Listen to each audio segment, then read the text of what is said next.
G'day, freedom lovers. Friday night, and we are back with another awesome guest this week. Guests, plural. I thought we might start off with a big thank you to all my amazing Patreons: Jeannie, Lee, Jennifer, Gaza, Mark, Carla, Karina, and Ruben.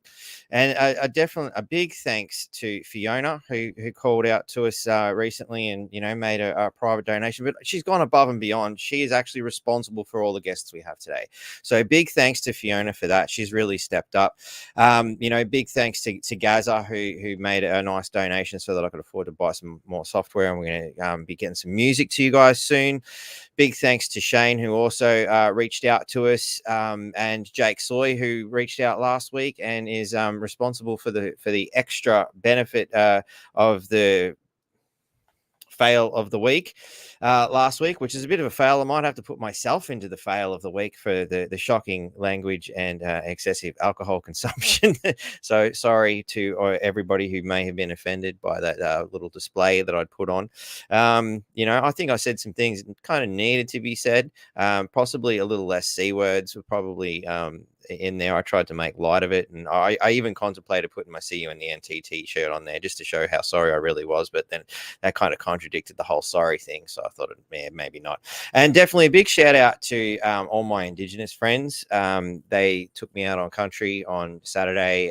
We had a really great little ceremony for the eclipse that happened on the other side of the earth, but we did it as well. I probably don't want to talk too much about what happened there because it's kind of between the tribes and all that sort of stuff, but it was really amazing experience. Like I felt so good at the end of it. Who would have thought sort of dancing around and singing in that manner around the campfire, barefoot with the dirt grinding between your toes and stuff, would have had the effect that it did. It's an amazing experience. Highly recommend it to anybody who can get out there and find your local tribes and say g'day and have a yak and see if they'll bring you in.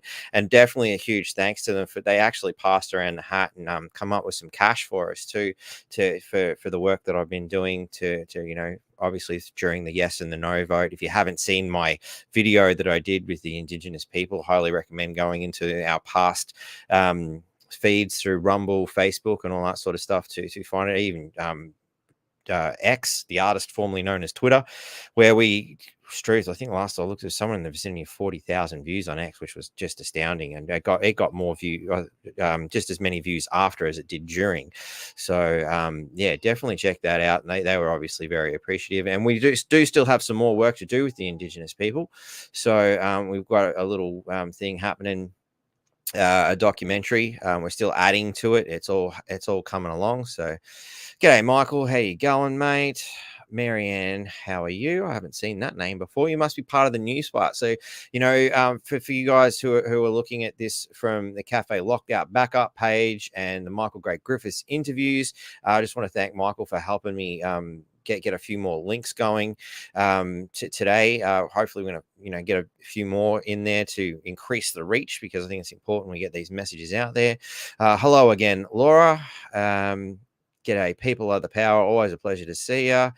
Is that a clap for making a meal of it last week or what, man? Never apologize. It only feeds the trolls. Sips. Wow. Look, at the end of the day, Sips. I woke up the next day going, oh, maybe that wasn't the best. I might have to watch it again, see if it was as bad as I kind of thought. Hey, g'day, Clark. Always a pleasure to see you, mate. G'day, Todd. And Susan, morning/evening, all sunny Scotland today, day off of chemtrails for now. That's good to hear. Always good to see you there, Susan. It's morning for you guys. It's Susan's one of those very dedicated people who is always here, and whether the time is convenient or not, she's still there. So it's always a pleasure to see you, Susan. Hey, Kelly. No, it was a great show. Cool. Thanks, Clark. I feel a little bit better now. Evening, Victoria. So, Sips. And of course, if you want to join the amazing Patreon people, you can go through the link tree and find all of our links to all the little things that I'm doing. There's obviously the GoFundMe page, which is also available in the description. There's the Patreon link also in the description. Check that out. If you want to reach out to me in any way, shape, or form, NQ Freedom Network at protonmail.com is the way to do that. With our guests involved too, I also like to mention there in the link we have in the description, we have links to the convoy to Canberra.com and the freedomtrunk.iu. And of course, you definitely want to check out cafelockedout.com, where you can purchase awesome tunes from awesome musicians who are talking the right talk. And soon enough, I will put some tunes there myself. It's just all about time. But without further ado, there's all our fun bits and pieces going. Let's bring our wonderful guests in. Let's say g'day to Paul, to Michael, and to Bruce. How are you guys? G'day, good, thanks. Awesome, mate. G'day, and thanks for having us. My pleasure, Michael. And g'day, Bruce. Good to be here. Awesome, man. So this is the first time I've met Bruce. Actually met all these guys. I've had a couple of yarns with Michael on the phone just to sort of plan this all out. So I want to thank you for your hard work there, man, getting all this sorted out, dude. So I guess we've got a few stories to tell. Main feed, I can kind of hear myself coming back through somebody's speakers. I don't know if you guys have got headphones you can chuck on. It might stop that. So I believe that Paul, you're kind of the target, so to speak, at the moment from what's happened in Canberra. Do you want to, for those who probably have no idea, I'm sure there's a lot of people out there who may be bored with the going back to the beginning thing, but a lot of this story is new to me and possibly new to a lot of other people too. Do you think you can sort of take us back to the beginning and sort of tell us what happened that's led you to where we are now? You want me to give that a bit of a run through, Paul? Yeah, you can if you want. Yeah. All right. Michael, Yeah, go ahead. Basically, he heard about the whole convoy to Canberra rally that was going on down there. Wasn't really going to go there, but then as a couple of weeks, a week or two went on, the groups of people were heading down. Heard that a lot of people around the Gold Coast were trying to donate food items and other things for all the people camping down at Epic down there. And decided he had a big truck. There weren't too many trucks going because most truckies were having to take their family car because they either can't afford the fuel for their truck privately or they don't have they have a company truck that they drive for. So yeah, he ended up putting his hand up to go down, which is how he got down there. And then on the day of the big rally that occurred, he was on his way to, he'd been asked, he wasn't actually going to take his truck at all, but then some of the other guys driving trucks to one of the stage areas asked him to if he'd join them and go along, and they obviously had approval to go to that area and set up the stage up near New Parliament House. And partway along proceedings, they were getting turned off a way to that sort of got Paul initially confused, but he was following them still, and then a YouTube channel personality came along and started interviewing his passenger, and then and him, which sort of held things up, by which time the other trucks had disappeared, and he didn't know exactly where they were going and he couldn't get in touch with them. So tried to make his way best he could up to where he knew he was supposed to be going to the stage area, and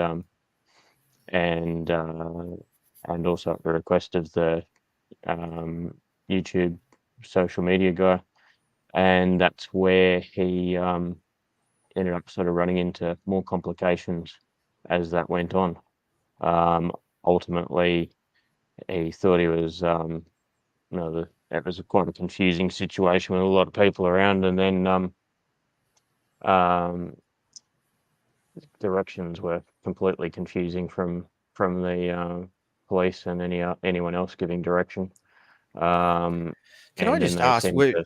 was Paul hauling any equipment for the stage or anything like that? Or No, because it was obviously sort of the whole thing was, I think, set up based on the uh, trucking convoy that happened in Canada.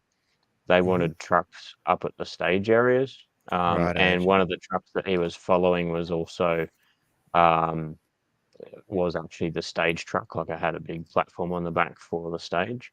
So Yep. yeah, he was in a group of about 3 trucks that were going to that particular point. And Michael, the can other, I jump in on you, Michael, just to give a bit of context for people who weren't there? Mm. So we're talking the largest political rally ever in Australia's history, hundreds of thousands, some say up to 1 million people. So an enormous mass of people covering a 6-lane road from side to side, moving at walking pace. In that mass of people, there were a number of trucks also moving along as part of it, again at walking pace. From what I'm aware, Paul was being escorted by a phalanx of police, again at walking speed in this, doing what he thought he was doing, getting a lot of conflicting instructions, couldn't follow them all. Mm. And then all of a sudden, one of the senior police officers said, no, smash his windows, make an example of him. You know, he wasn't directed Oh, to wow. stop. He wasn't directed to anything. He was So, suddenly, he went from thinking he was being escorted by police at walking pace to yeah. all of a sudden windows smashed, pepper sprayed, dragged out of his truck, glass in his eyes. For an incident at which nobody was injured, it took place at walking speed. The only person injured was Paul, actually, by the police actions. Mm. And then after that, they fitted him up on a whole raft of charges that are normally reserved for terrorists and high-speed ram raiders. Rightio. That's what I understand. Is that right, Michael? We've lost your audio there, Michael. sorry, that's fairly accurate. Yes. I could actually show you. 1 second here. No, you're all right. You're all right.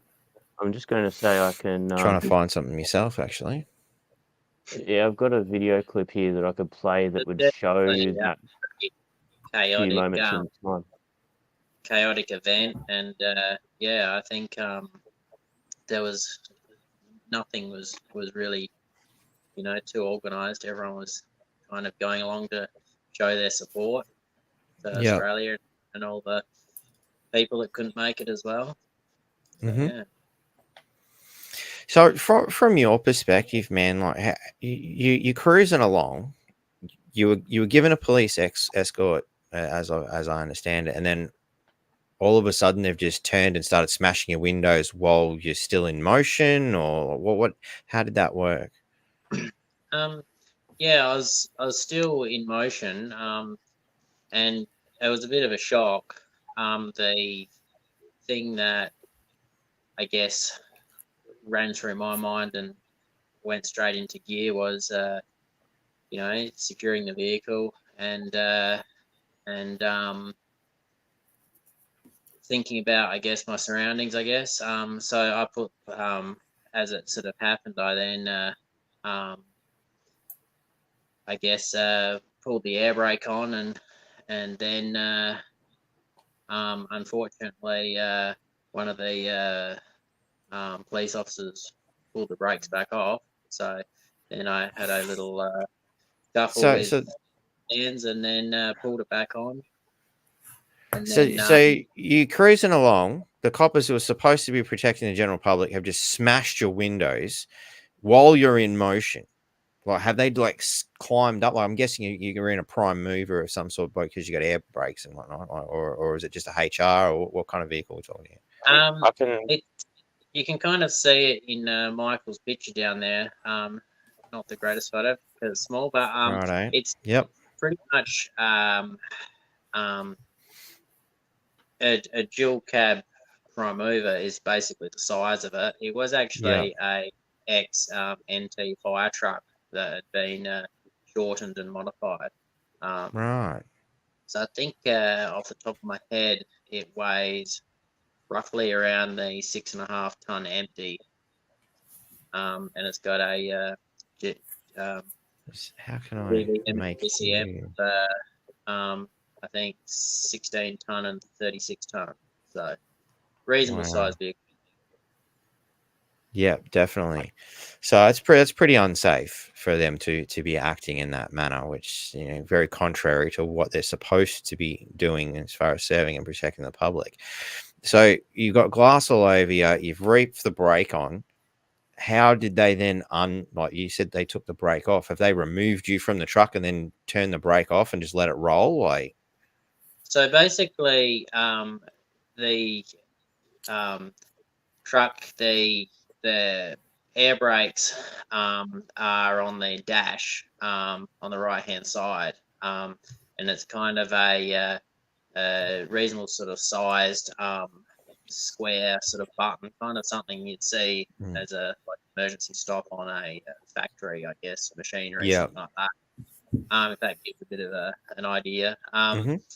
And yeah, so I pulled it on, and obviously I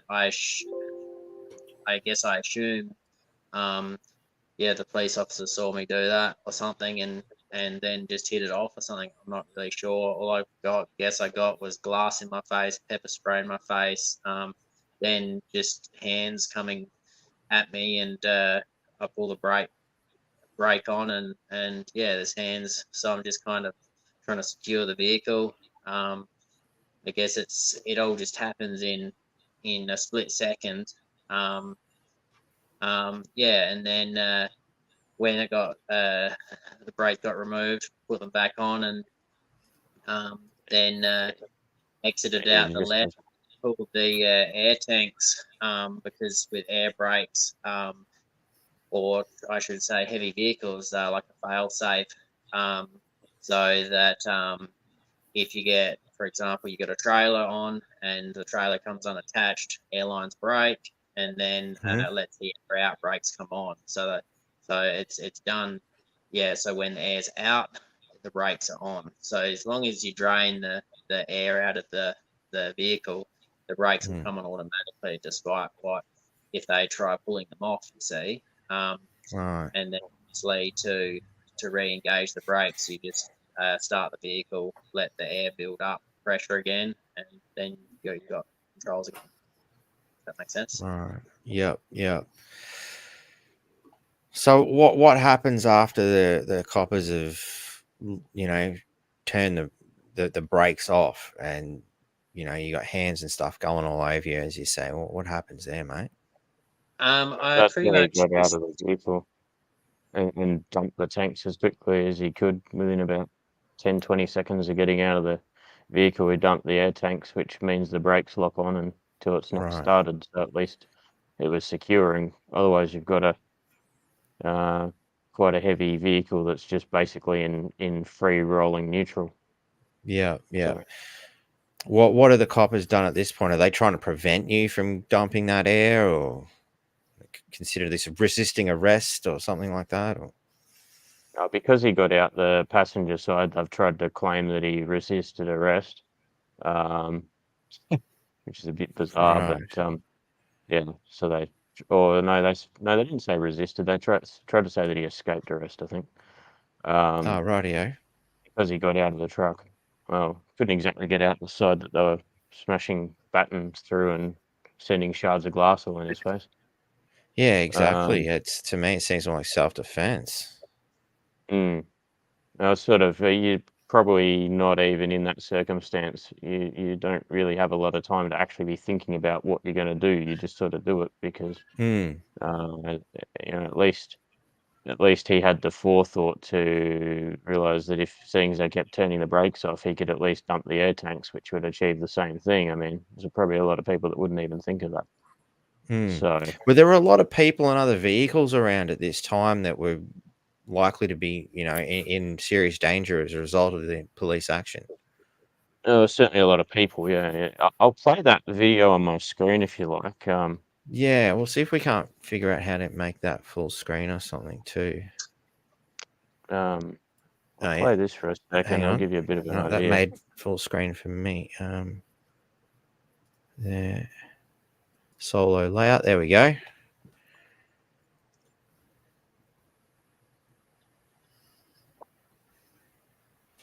Oh yeah, Aussie Cossacks there.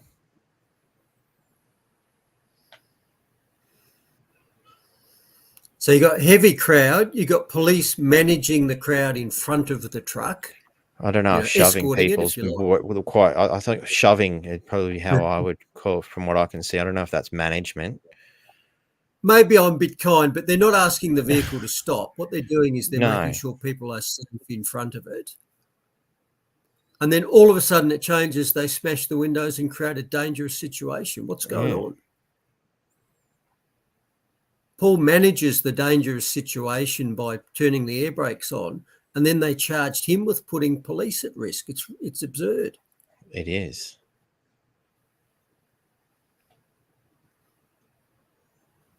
Yeah, that gives you a bit of an idea anyway.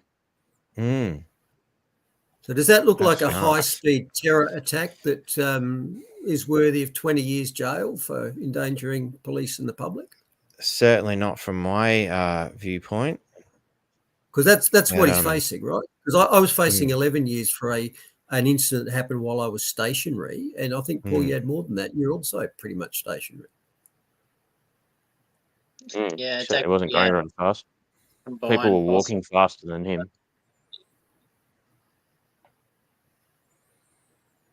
Yeah, I think I see more dangerous behaviour from the police shoving people and, doing what they did there. So you've climbed out the passenger side. What happens then? I'm just trying to think. And that's you. And obviously, he hung around after that, he's just trying to get pepper spray out of his face so he can see again. So when he was reaching in, he's spraying you in the face with pepper spray. That's another safe thing to do to somebody who's operating a heavy vehicle. Yeah, they did that as soon as they smashed the window before it even stopped, like while he's still driving it, which is another bizarre move. Oh, we've lost Michael. He's dropped out there. But yeah, so what you're getting the pepper spray out of your face. What do the coppers then decide to crash tackle you and kick the shit out of you just to add injury to insult? Like, I mean, the way they're going, anything seems possible. Well, I'm now on the left hand side of the vehicle, passenger side of the vehicle, and basically they used, I guess, the vehicle as a bit of a police line, so they're all kind of on the right hand side. And I'm literally just a bit stunned, I guess, and still in shock because we're always brought up that police are there for our safety.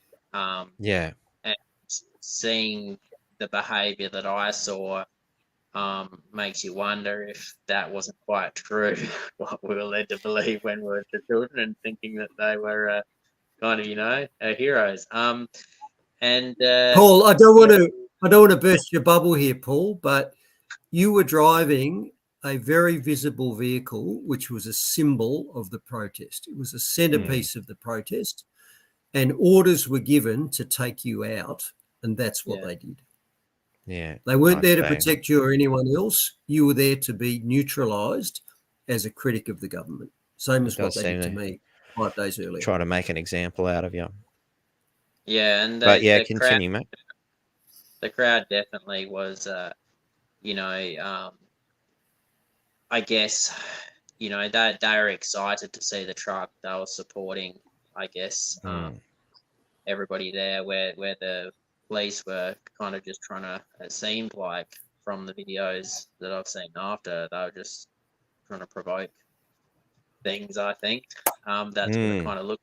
I guess, as you just saw them shoving and pushing people. So I guess I was all in a bit of shock. And after I exited the left and dumped the air tanks to secure the vehicle, then someone in the crowd, I believe, had milk of all things, and poured that in my eyes to get the capsicum spray out of it. Was that effective for anybody else who might, suffer that as we go into the unknown of what will the hell the government and these madmen going to do next? Did that help? Yeah, it definitely did. I honestly, there was so much, I think, adrenaline going as well, and shock. Mm. It, it just all happens so fast, and you kind of like it's hard to describe. Your your body's gone into a state that's just like, okay, I need to secure this vehicle, and it's kind of a little bit of, it's hard to describe. Like, Mm. you're partially, you're not really thinking to a degree. Reacting. You're just reacting to your heart, and my entire life I've always helped others, put other people first, and I think that kind of shows that all I was thinking about was safety of everyone around me. Mm. Yeah, Myself. definitely. Well, especially when, in that scenario, it's a fight or flight response sort of engaging of the reptilian brain, and your first response is the safety of others. Most people would be thinking safety of themselves, I would imagine. Yeah. So it's it's a pretty good test of character, really, to be in that situation and respond in the manner you did. So yeah, after getting the having my eyes washed out, then I guess I was still probably in shock, and I think my first thought was probably getting my phone out of the truck or something to maybe call a family member because I really just didn't know really what to do. Obviously, I was like, I guess I was following direction of others all the way up there, and obviously then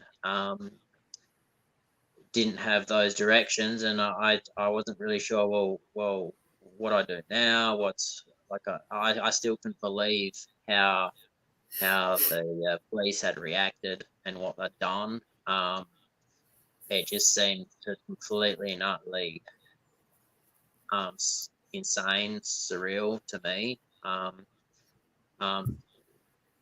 with their behaviour and their logic, trying to pull brakes and things off. So I opened the passenger door again to try and grab my phone, and they just held capsicum spray into the crowd, and like straight through from the driver's door straight through the passenger door as I opened it, just into the crowd. And multiple people other people got capsicum sprayed.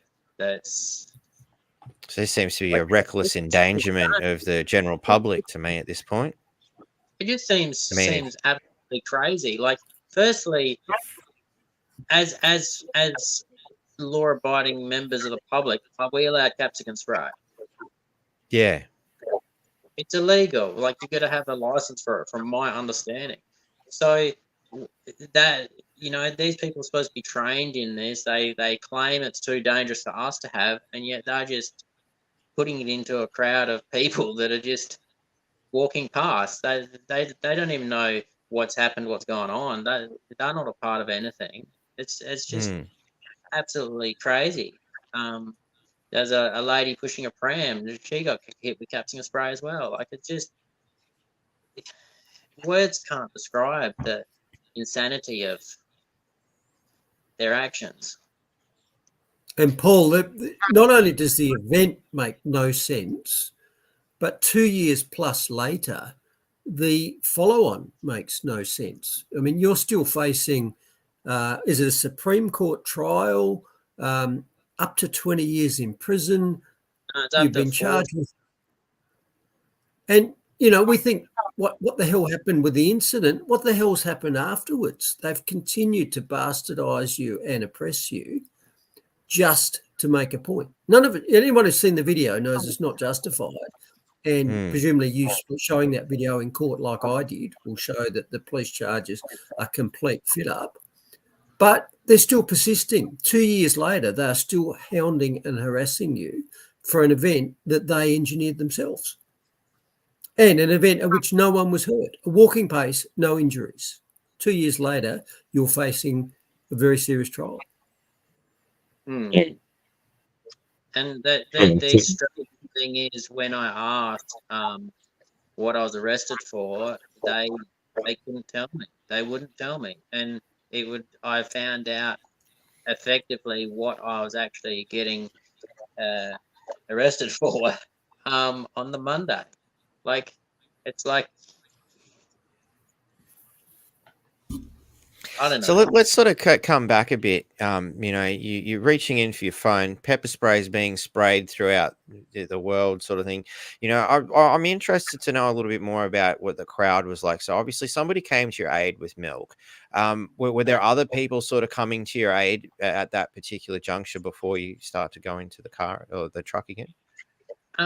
There are a few people that were kind of like, oh, I saw everything what happened. That was like basically venting their shock, disbelief, frustration towards what the police did. And the whole crowd was, I guess, before the police provoked them, and with that situation, was pretty peaceful. Everything was peaceful. And they created an event that really riled the crowd up. And what you got to realize is that anyone that wasn't there was before the event. Most people were at Camp Epic, and at Camp Epic, everyone, well, what I saw, I spent a lot of time, most of my time there, volunteering in the kitchen and so on. But what I saw, everybody was just coming together, putting everyone first. It was like the family no one had. You know, it was, so that was kind of the attitude that a lot of them had there. They were looking out for each other. Yeah, I mean, I was only sort of blow in, blow out sort of thing for the event myself. But you know, the one day I spent at Camp Epic, well, actually, was it 2 days? It's all a bit of a blur. I was there for a little while anyway. And yeah, the time I was there, it was some of the most amazing people I've ever come across. Everybody was like just so happy to hug one another again and to know that they weren't alone. It's to me, I thought it was just an amazing experience. It was like Australia's version of Woodstock in a sense, you know. We weren't fighting 100%. Vietnam, we were fighting our own government though, you know. Yeah. So what at what point do they arrest you? You know, like you're trying to get to your phone, capsicum spray is flying, the crowd's sort of what the hell's going on? Where what happens? You know, I mean, you mentioned that they. Sorry, Michael. Your audio's gone all horrible. Sorry, mate. I'm not sure if it's the microphone or because you're stuttering a bit too. We might have a bad internet connection, perhaps. Is that any better?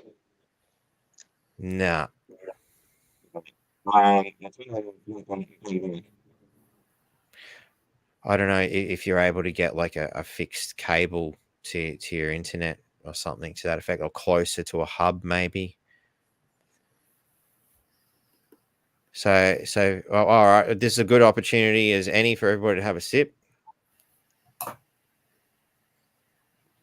Very important part of these things is that we stay well lubricated, particularly for those of us up here in the north. You know, it's you know, we're moving into dry season, so we definitely got to stay lubricated during dry season. You know, the weather's changed, so the media won't talk about us as we're cooling down, and there's no rain events to, you know, make a big deal out of, as George Carlin would point out. But so yeah, how long before they actually came and said, right, you're under arrest for no good reason? Well, interesting with that is they were, as I said, on the driver's side of the vehicle, and I was on the passenger side. And even though we're only like, I don't know, like 3 meters, 4 meters away, like we'd still see each other. They didn't seem to be like really too interested in me, and as far as I could tell, I kind of I guess looked around and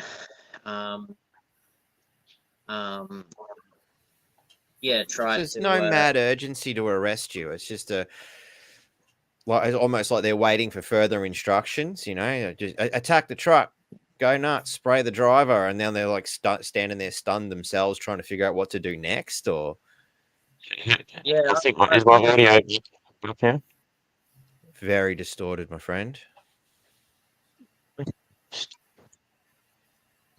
Hang on. Sorry, I will try and fix that. It came good there for a second. Whatever you did there worked. Is that better? Not now. No, it's still very. You sound like Okay. you're talking through it, and that's good. That's good. Okay, still good. Yes, Yeah, and well, no. Keep going in and out. it's like an old AM radio.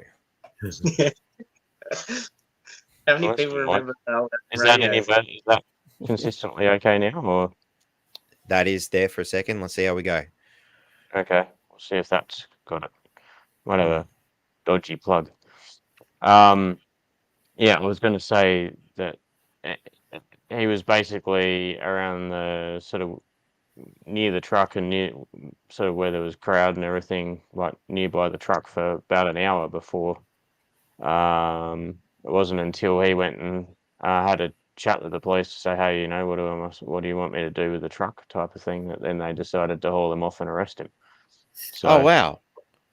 So you there were there. You witnessed the event. I wasn't there, no, but I've seen plenty of footage of it and spoken Right. to plenty of witnesses. So a lot of members from the community have come forth with some footage saying, "Hey, this is what I've seen. This is what happened." Yeah, there's a bit of that. Yeah, there's a few witnesses. Obviously, when you got that many people around, Yeah, there are going to be a lot especially of this day and witnesses. age. Yeah. So no, we've now just got the good old battle of having to go through the whole court process, which has been a probably even as messy as the actual day that led to it. So So before we come to we've the here and now, so you stood around for an hour, and then you've approached the police. 1, 2, 3. I don't know how many, like a couple of them. And then you've gone, "Hey, what are we doing with this truck?" And they've gone, "Oh, by the way, you're under arrest." Like, please basically, give me a bit more. pretty much, yeah. It was kind of a bit of a police line from each end of the truck. So there was quite a few police officers there. And yeah, I said basically, what do you want us to do? Like where do we go from here? Like, how can we resolve this? And I was completely respectful and calm. And they were basically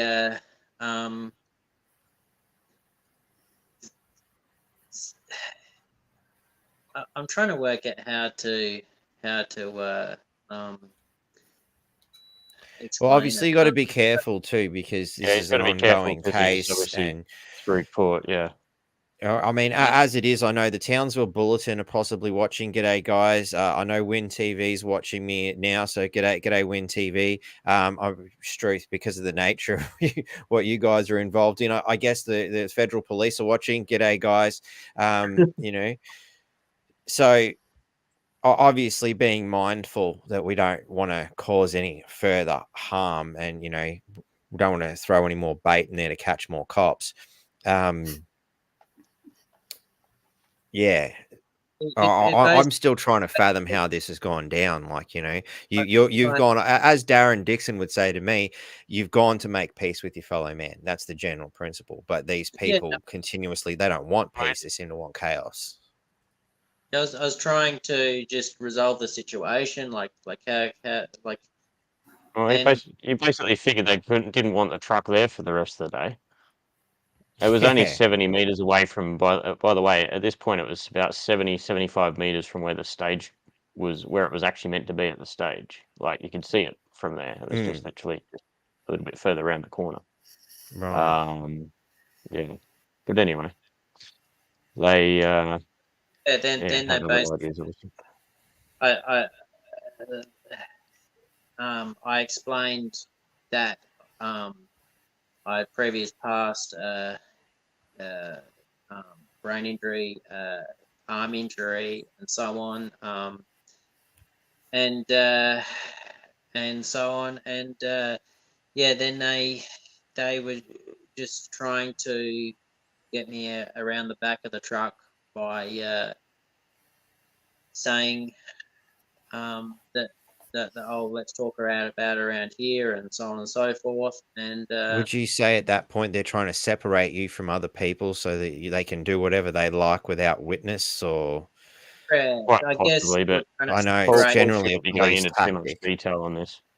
Yeah. So then, Well, don't get yourself in any more trouble. So I assume they were trying to separate me from the crowd. I guess it's all well and good saying all this stuff after, like in after the event, you kind of start to put two and two together of everything. hindsight's a wonderful thing. Yeah, and then they just I was trying to, I guess, ask them to explain a few things, and they just weren't interested in explaining themselves. Like explaining to me, or answer some questions, simple questions, and then they just dragged me off. So did they say you're under arrest, or did they just grab you and drag you? Yeah, no, they did. Yeah, they did. Remember, but so obviously no reason was given though. From memory, there was multiple people talking, kind of. Yeah, there was a couple of different blokes talking. Someone says you're under arrest and drags him off, and no detail beyond that. But anyway, that's probably getting into finer details that don't really change the whole scheme of things. Yeah. So, and you were detained for how long? Arrested for how long? It was in there in watch house, and then in AMC, which is the prison down there, for he got arrested around midday on the Saturday, and he was released late in the day on the Monday after a successful bail hearing. And that was interesting in itself, because they didn't they insisted on the bail hearing being at 9 a.m. on a Monday morning, which makes it a little bit hard to try and source a lawyer on a weekend to be there for 9 a.m. We did thankfully manage it. They then played a few more games because he wasn't taken over to the court as they had said he would be. So the lawyer couldn't even meet with him and talk to him. Then the lawyer couldn't even get onto the jail to even speak to him. And eventually they managed to get that. Then there was the lawyer was still trying to get the charge. Justification for blocking the lawyer's ability to communicate with the client? Like, as I understand it, you have a right to an attorney. I don't know. Maybe I've watched too many American TV shows. Basically, they just weren't answering the phone over there. It took. They did the same thing to me. You get a sheet of paper when you get jailed, and they tell you what all your rights are, and one of them is you can speak to your lawyer at any time. And every time I tried to speak to a lawyer from that exact same Alexander McConaughey Centre when I was arrested before you were, Paul, every single time, which was every day. I said, I want to speak to a lawyer. And they said, oh, sorry, the phones aren't working. And I said, what are you talking about? Why aren't they working? And they said, oh, it's probably COVID. Oh, the phone's caught COVID. Fuck me. Is there anything that disease can't do? This is exactly what they did to me day after day. Yeah. Yeah, well, Paul was asking for a lawyer multiple times, wanted to speak to a lawyer, wanted to speak to myself because he knew that I was working on trying to get a lawyer from the one phone call he had to be able to make. And yeah, he was blocked pretty much at every turn. So it's all a bit of a game that they appear to play for sure. And it's not what you expect from the movies of what the justice system is supposed to be about. But yeah, no, they then finally did the bail hearing via video call or phone call, I think. And the magistrate granted bail, and that he had to leave the ACT by 6 p.m. that night. Now it was around lunchtime, and I managed to organise to get some very kind people that had got in contact with me. Managed to get them to go and meet him over at the jail. They then proceeded to wait. I don't know, almost 4 hours, I think, for him to be let out. After the lawyer had said, you better get him around there quickly, because usually they let him out within about 20 minutes, and they'll be just dumped on the street.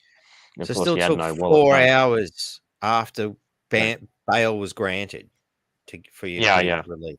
And the lawyer had to chase up the court to get the court to say what the hell's going on type of scenario before any action was occurred. But I don't know. I don't know whether it's just general incompetence or whether it's part of the game to mess you around so that, gets let out with some clothes full of that's still full of glass and no wallet, no phone, no money, nothing, and expected to somehow get from there to outside of the ACT within about 90 minutes. If he was a good-looking chick, that might have been possible. But yeah, well, what was he going to get done next for? Vagrancy or fucking hitchhiking or some bullshit? I would have. If I hadn't actually had some kind people call me up and say, "Hey, does he need a lift?" We'll go to the court and wait for him, and then we'll go over there and pick him up. As it turned out, if that hadn't happened, it would have been breaching his bail conditions because he wouldn't have been able to get it in time. And that was, I would say, I don't know whether that was intentional or just, as I say, public service seems to be somewhat incompetent a lot of the time. So then he's got had from there. He had to. Sorry, I had no idea. I wasn't aware that Michael had actually organised someone to go there just in case, because obviously I've pretty much got no contact. So I'm just like, well, how am I supposed to get home? Well, how's all this working? You kick me out with an hour, or I'm back here again. So what's it like? We'll say backstage, because it does seem to be a bit of a show that they're putting on. So backstage for you, you've gone to the court, and the court said, "Yep, bail's granted." Where do you go from there? They take you back to lock up and lock you up for another 4 hours. Is that what happened, or?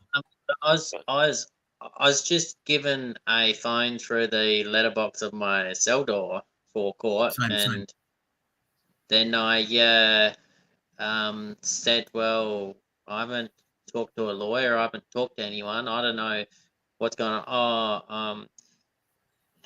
The only phone number programmed into the phone is the court one, and IT guys aren't here to actually do anything else, program any other numbers in. That was their excuse for me, I believe. Wow. On the inside, and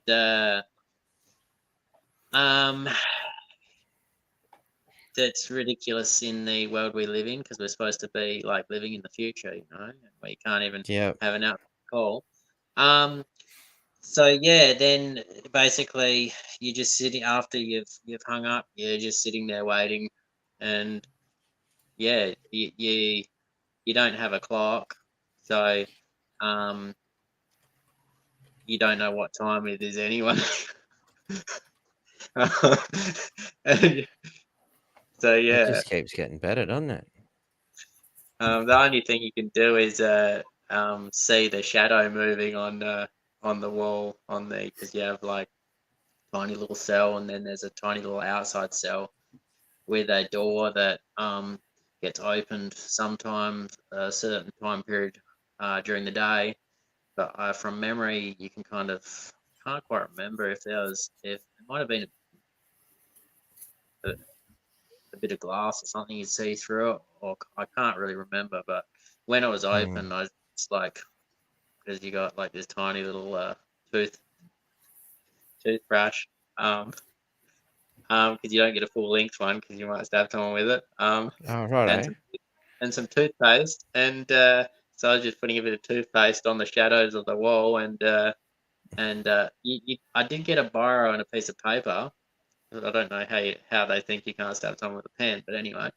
Then I was just writing down the marks of the toothpaste on the shadow of the wall because I'd ask if I saw a guard walk past, I'd ask the time, and then I'd put the mark on the wall and write the time down. So I had a bit of an idea within about 2 hours, sort of, what the time was. But I did Wow. exactly the same thing. Paul. I Yep. was going to ask, did anyone write a sundial on the wall? But it looks like you both did. This is Yeah, wow. someone I noticed someone in the online asked the question, did he leave his truck there? Yeah, I did see that earlier. Well, I yeah, would have thought it well, was pretty obvious that he wasn't getting his the truck truck back. is still there. So it's still in Canberra. Yeah, still in an AFP yard. Well, it's lucky that it's still in an AFP yard, because if they'd had their way, it would have already been sold 18 months ago, or not quite 18 months ago, because they tried So that yeah, little trick partway through. tell us a little bit more about that part of the story. Like, I know we're Yeah, well, jumping into basically, the future here a yeah. bit, but Well, following on from where he got out, the next step was, obviously anyone in the right mind would think that he was going to get his truck back. So he's then waited in, outside of the ACT for a week or more, almost 2 weeks, I think, to try and get his belongings out of his truck, which, well, everything was in there because had pretty much everything, or most of his possessions in his truck.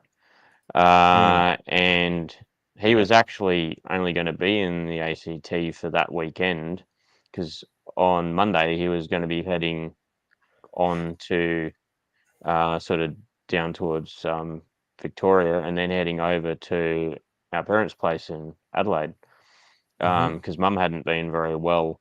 In fact, they thought she was nearly going to die with an internal bleed back in literally 5 weeks earlier. So he was trying to get over there to see her. yeah. And he's so anyway, I had to hang around the ACT waiting for the lawyer to be able to try and find out when he could get get all his stuff, and B, get his truck. And Yeah. eventually they turn around and say, oh no, after a few days ago, no, we're impounding the truck for 3 months. So then the lawyer's trying to On get a what grounds? court order to allow him to get his to at least get his possessions, which included his medication. Oh, that we were doing all this for everybody's safety, and now we're keeping his medication away from him. Yeah, well, Just as medication well, for someone COVID that's was the had miracle virus that possibly kept him past alive. traumatic brain injuries and major injuries from that. He'd only had an elbow an attempted 7th operation on his elbow, literally how much earlier? 6 months or 9 months earlier. from an injury that had occurred in 2010. So that's 14 years ago now. So they're still trying to get his arm fixed. But anyway, they eventually get a court order for him to go and pick up his belongings. He goes to do so meet the lawyer. They had to obviously allow him to enter the ACT on his modify his bail conditions so he could go and do it. Gets in there. The lawyer's trying to get in touch with the right person from the police to take them to the truck. And the police end up turning around and saying, "Oh no, no, that'll take a week or so before you can get that organised." And they're going, "Hang on, we've got a court order. We've got about a 3-hour block to do this in, according to the courts. What are you going to do?" Anyway, after a lot of stuffing around, they So eventually did got he have someone to go and get his truck himself, or like he couldn't send somebody else? Like, Well, So he had to go there to identify his possessions and pick up his possessions and stuff. So oh, that's right, possession. Sorry.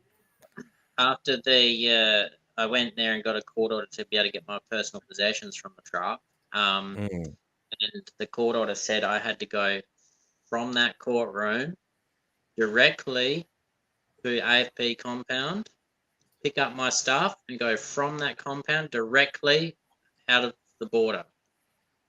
Right. So I couldn't sit in a coffee shop and wait for them to give me okay, because I have to go. It said I had to go from the courthouse directly to the AFP compound, and then from that directly across the border. No detours. So, and that was just to get my personal possessions, not the truck. I still obviously got that. Yeah. So then, following on that, after a few weeks transpires, the lawyer's still trying to sort out, when can the truck get released, and he found out eventually that it was on this 3-month impound, and the challenge was the truck was being used. It was already cast in a movie that was being produced on the Gold Coast, a kids movie. And the lawyer said, "Well, there's an allowance in the impound laws for a vehicle to be released if it's affecting other people financially, like innocent third parties financially." So he said, "We'll just put in a court or application to the court to get it released early." So, because they were losing, essentially, it was holding up their filming, which was costing them quite a few thousand dollars a week, and they submits the court order. The court finally, or application, the court finally processes it after a number of days, and then the lawyer gets a call from the AFP saying, "Oh no, we're actually seizing your truck. We've got an application to the court to permanently seize it." Permanently seize it. Yes, the lawyer couldn't believe that. He said, "But hang on, these are just like traffic offences. Like, this is ridiculous." So what were their grounds?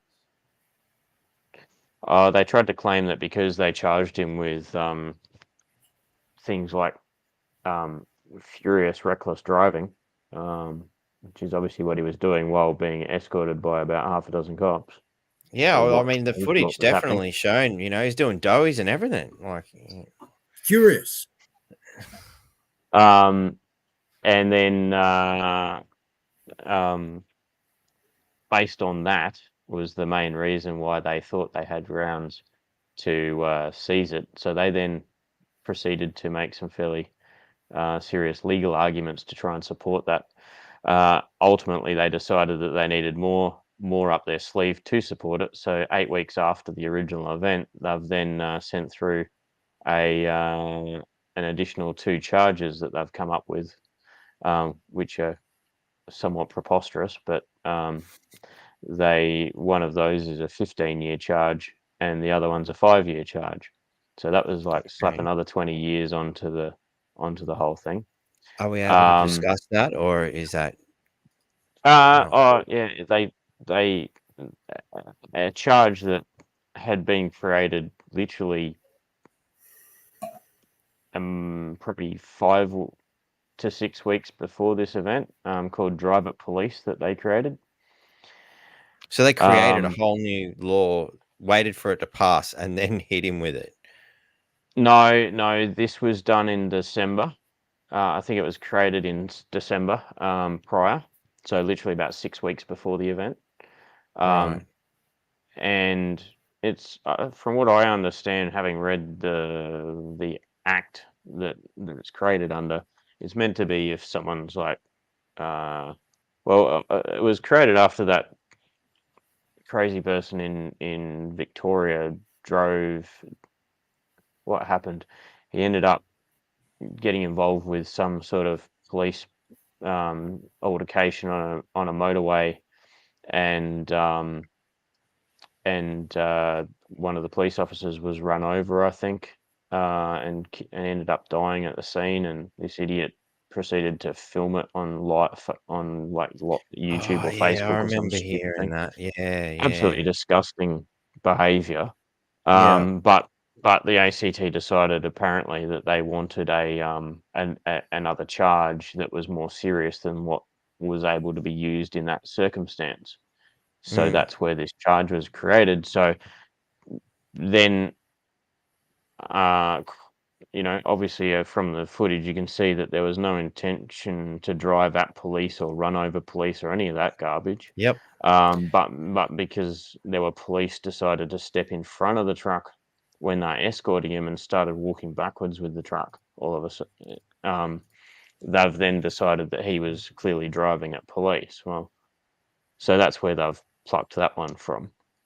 And then, then they that then gave them made it very hard for his lawyer to try and get the truck released. So eventually, it was decided that it would have been way too expensive to keep pursuing it. So we had to stop trying to get it released, essentially, and wait for the outcome of the criminal trial, because the seizure law under which they seize assets is under a civil court. It's not even a criminal court, and it's not tied to criminal court matters.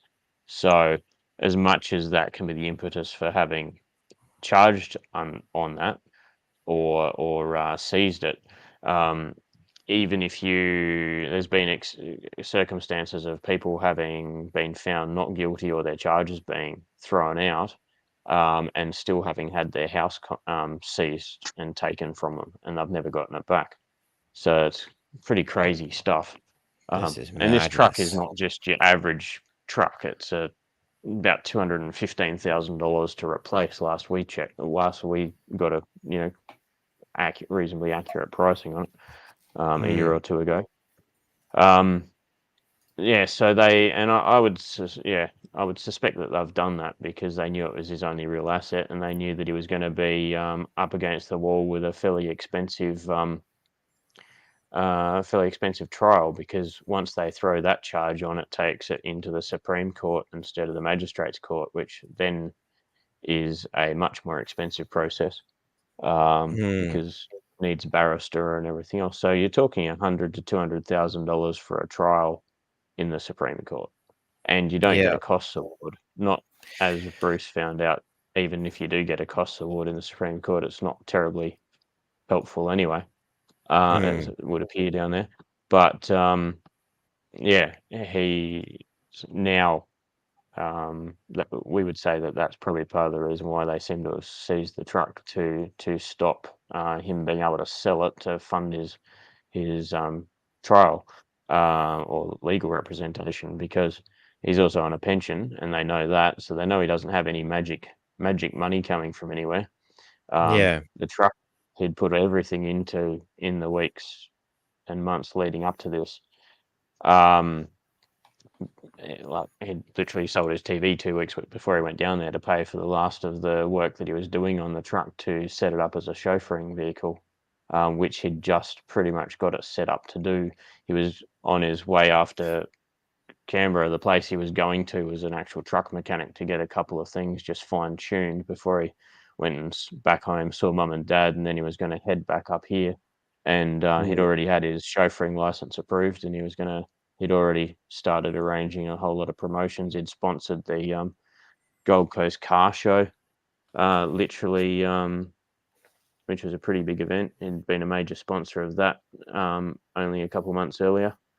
Yeah, so I was going to say I can actually show some photos of the Gold Coast Car Show while we talk about that, because Yeah, cool. gives you a bit of So, an so idea are you of. still working with the same lawyer? At this No, point? different lawyers now. That Mm. ended up not being viable to continue, because it was just even just trying to get the truck released and everything like that. By the time we got to the end of that, it was well over 20 grand in fees just for that little episode, just to get him out on bail and attempt to get the truck released. So, yeah, there's the Gold Coast Car Show. You can see in my picture. It ended up being the biggest kids attraction of the entire event, with kids lining up for hours, well, not hours, but half an hour at a time, wanting to hop in and well, most of them wanted to pull the air horn straight in. Funny that. Does this make noise? Let's have a crack at that. Wow. Flick back to the main screen. Yeah. So that then has progressed into the sort of serious ongoing legal fun and games to try and get somewhere with defending it. Because was the obviously vehicle registered in a company name? Martin asks. Or is it registered personally in your name? Personally, but it was related to a business, and it was also he's not the sole owner of it either. But they don't care about that either. So there's no grounds in any way, shape, or form, being as it's not solely your property, that it's your revenue stream, that other people are being affected. None of this seems to matter to, obviously, the coppers don't seem to give a shit in this instance. But it's not the police. courts. That's the fun. What about the lawyers? It's not the police, because in my mind, I'm feeling they're the ones that are doing this, but. Well, because they started aren't they the rolling. one running the prosecution? Not persecution might be another good word for it, but I think they started the prosecution, yes, and then the DPP proceeded with the persecution. I think is probably how you could put it. And the DPP being the Department of Public Prosecutions, and the director down there seemed to be in favour of pushing all the way with the truck being seized, I think. But yeah, it's a bit of a complex. Tell me a little bit more about how the DPP really fit into this. Aren't they a part of the police force or the prosecution? Yeah, I guess so. They're supposed to be part of the justice system, I think, but they prosecute matters on behalf of the state or the territory or the public, essentially. Hence why they're supposedly the Department of Public Prosecution. Right. But yeah, no, it's been a very interesting process. The situation we're in, obviously, now is that over 2 years later, he still doesn't have his vehicle, still can't earn an income out of it. It's no doubt getting damaged down there, because it's got a smashed window, and I'm sure that the bit of plastic that they taped over it at the time is probably no longer intact. Now we're up against a very, very big legal battle that's going to be very costly, because it's not just a day or two trial. It's a 2-week trial. Hence why the extreme cost involved. And we I'm curious, how does it take 2 weeks to put this to trial? Like, I mean, like that video you showed me didn't last that long. Mainly because there's so many witnesses that have to be cross-examined. That's the main reason. And obviously we need a lot of witnesses on our side to try and ensure that he is actually seen to not be guilty, which obviously is what everyone believes, all the witnesses included, to be the case. So it's as soon as they start playing fairly heavy-handed tactics, it gets expensive.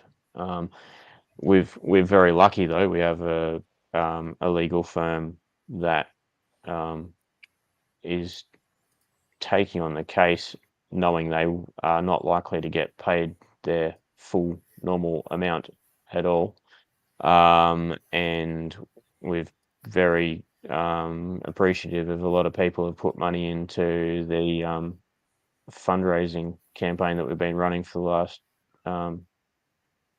almost 2 years now. On and that we've note, I'll got just People Are the Power has just made a small donation and encouraging others to help out. And if you're not sure how to do that and you're watching, in the description, you will find a link to Convoy to Canberra and freedomtruck.au, which I discovered if you're using the Brave browser doesn't like this link. It worked in Firefox and the Opera browser are the other ones I use, but when I clicked on that one, both on my phone and my desktop, it didn't work in Brave for some reason. I'm not sure why. Yeah, the but Freedom it Truck just can't AU was believe. working funny. It was not working properly for me either on some browsers.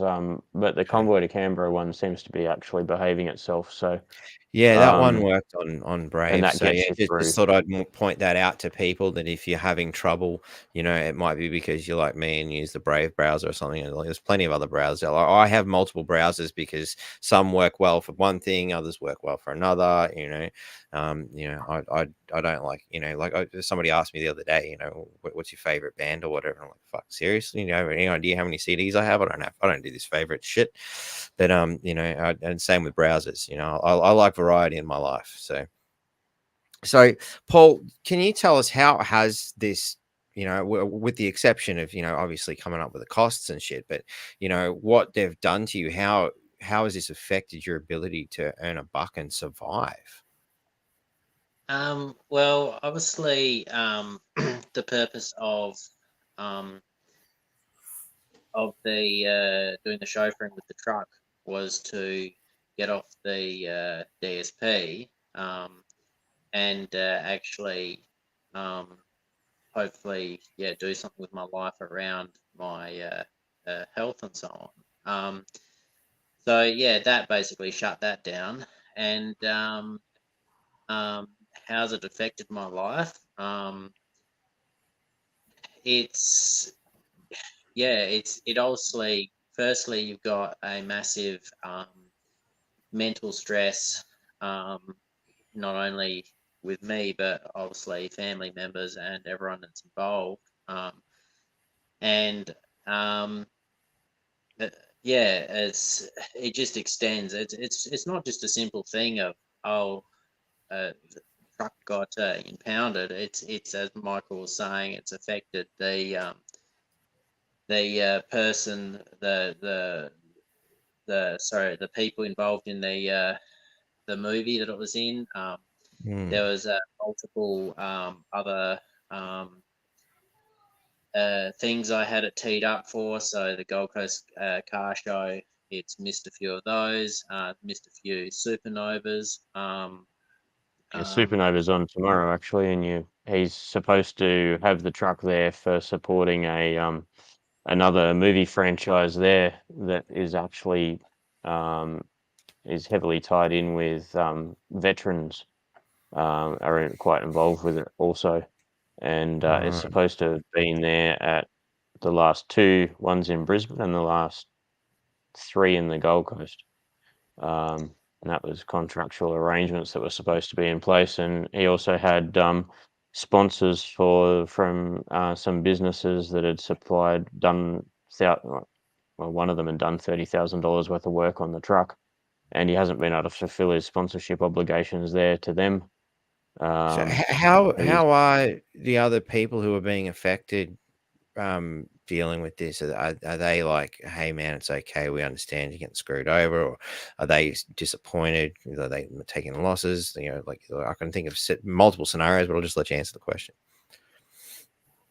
luckily, with me, with the ones I've talked to, is that they just couldn't believe what was going on, and actually were really felt for me for what I was going through. And I've talked to a few, and they say, I just hope that you get your truck back. Basically, don't stress too much. But there is some obviously that like the movie production where they actually it's they can't obviously film scenes. Then that's a different story. That's a massive financial issue, and Michael can tell you more about that side of the thing. So is that likely to affect you financially? Are they likely to come, hey, we had a contract, you've broken the contract, now pay up, or are they able to perhaps seek damages because of what's happened, or are we all depending on the outcome of the cases before anyone can? They would obviously have every right to pursue that avenue. So far, he's been very fortunate that nobody has chosen to go down that path. I think everyone is because it's such a travesty of justice, and quite obviously so. Everyone's that's involved or been affected, I think, is more irritated by the behaviour of the powers that be that are putting this on everyone, as opposed. I think they're focusing their frustration there as opposed to on Paul, which has been a blessing to this point. But yeah, it's a very So would you say then ridiculous that set of circumstances? perhaps that what the system, because there's so many elements involved here, people who are obviously being affected by this would because of what the police have done, the courts, and the DPP and all these various prosecutions and whatnot, do you think that's had a negative effect on people's view of the system? We've brought it out in the open a little bit, I guess. Because it seems to me there's a lot of third parties that perhaps weren't at the protests or weren't protesting and whatnot, are seeing a side of our law enforcement now that they wouldn't have been subjected to otherwise. There's definitely that element to it, yes. So yeah, it's pretty sad that I guess from an awakening the human race point of view, it's good that they've done this, because they're reaching a broader audience than we could. They're waking people up to what the system's like in a way that we couldn't have done on our own. The more they do things like this to affect other people, that's stones rolling down the hill. It's the ripples in the pond, however you want to sort of talk about it. But yeah, how are people supposed to have faith? Like, I mean, a little off topic, but I spoke to a police officer, a long time ago. I think I've mentioned this on my show before, but and I was asking, him about, traffic fines and bullshit. He's just, look, don't confuse me with those assholes that run around handing out fines and fining granny, if anyone and anything for bloody, to make money for the government. I'm a detective, mate. I arrest real criminals. I don't know about this crap that you're asking, was his attitude. And one of the things he said was it frustrated him. These people going around and doing that sort of thing, while wearing a uniform, because as a detective, it made his life a lot harder, because they rely on the general public to have faith in the police, to want to communicate with them and come forth when they're arresting real criminals. But while old mate standing on the side of the road with a radar gun handing fines out, people being pulled over for minor infractions of the law, and now this kind of targeting that's affecting you, but not just you, all these other people as well. It's how do the police expect to be able to do their job while they're carrying on like this? It's madness. And Batty, what's changed in the last 2, 3, 4, 5 years? I mean, if you now see a policeman in the street or a police car behind you on the road, do you feel safer or do you feel threatened? I feel threatened, and I'm sure there's lots of other people who've flipped the same way. I've got as far as I'm concerned, any time I see a copper, I'm wondering, right, what are they going to do to me? You know, like Yep. I look at that uniform, and especially since they changed it to a darker color, to me, it looks a lot more like the old Gestapo scenarios that, you know, we were taught, you know, about World War II, and you watch the movies, the dark outfits and the papers, please, and all that sort of shit. It certainly seems that we're heading in that way. Yeah, I We have don't- lost a lot of faith, you know, but I've got personal reasons for that too, but I'm going to get into that at a future date when a few things have been resolved, hopefully. Well, But certainly that's a for me, story for another day. certainly for me, when I see them, I just get massive anxiety, just like stressed. Okay, Mm, and yeah, it's horrible, especially when you've been treated the way I was treated, and the way certainly for other people that have probably been treated far worse. It's mm, it's just like Me too. not But right. I hope every police officer realizes that what they did to the public in the last few years just to make their own lives easier, in fact, makes the rest of their career more difficult and more dangerous for them, because there is now a significant proportion of the population who will not lift a finger to help the police after yeah, they've ruined their reputation with the general public. And I'm one of them. yeah. Definitely. I mean, you can see recruitment numbers are an all-time low. You know, people staying within the force is at an all-time low. I think I seen something the Yep. other day. I think it was somewhere in Parliament actually, where they were basically saying that you know, once upon a time, police officers would stick with the career, you know, average of 20 years. Now it's more like an average of 2 to 3. Yeah. So yeah, it's madness. Like, you know, who decides, hey, I'm going to be a copper, and then three years later leaves. I mean, look, you know, me, as far as career options go, if I've been somewhere for 6 months, you've done something well, you know, because I don't stick around in jobs for very long. You know, I get bored easy, and people piss me off. You know, and once you've crossed that line, it's like, I've got no respect for you anymore. I can't work with you. You know, so my Yep. current employment status should feel honored because I'm coming up to that 6 month point, and you know, the only reason I'd leave is there's a better option. You know, I'm pretty happy with the people I work with. It's pretty good. You know, nobody's perfect. There's always little things I'm not going to get into, but you know, yeah. Generally, people are very much creatures of habit. Once they've picked a career path, they tend to stick with it, you know. And, you know, it's one of those, you know, from a more philosophical point of view, something that's always fascinated me about the human race is like, oh, g'day, how you going, mate? What's going on? Oh, so what do you do with yourself? You know, and they'll answer as their job. You know, I'm a truck driver. I'm a police officer. I'm this, I'm that. You know, people identify themselves as their career. So to see, you know, numbers, you know, people moving on so quickly says a lot about how the system is, obviously from the inside as well it is from the outside. But your psychological state, you know, which has sort of led us on to this, you know, I was very much, how are you surviving on a day-to-day basis, other than every time you drive past a copper, you having, you know, flashbacks of glass coming at you and pepper spray?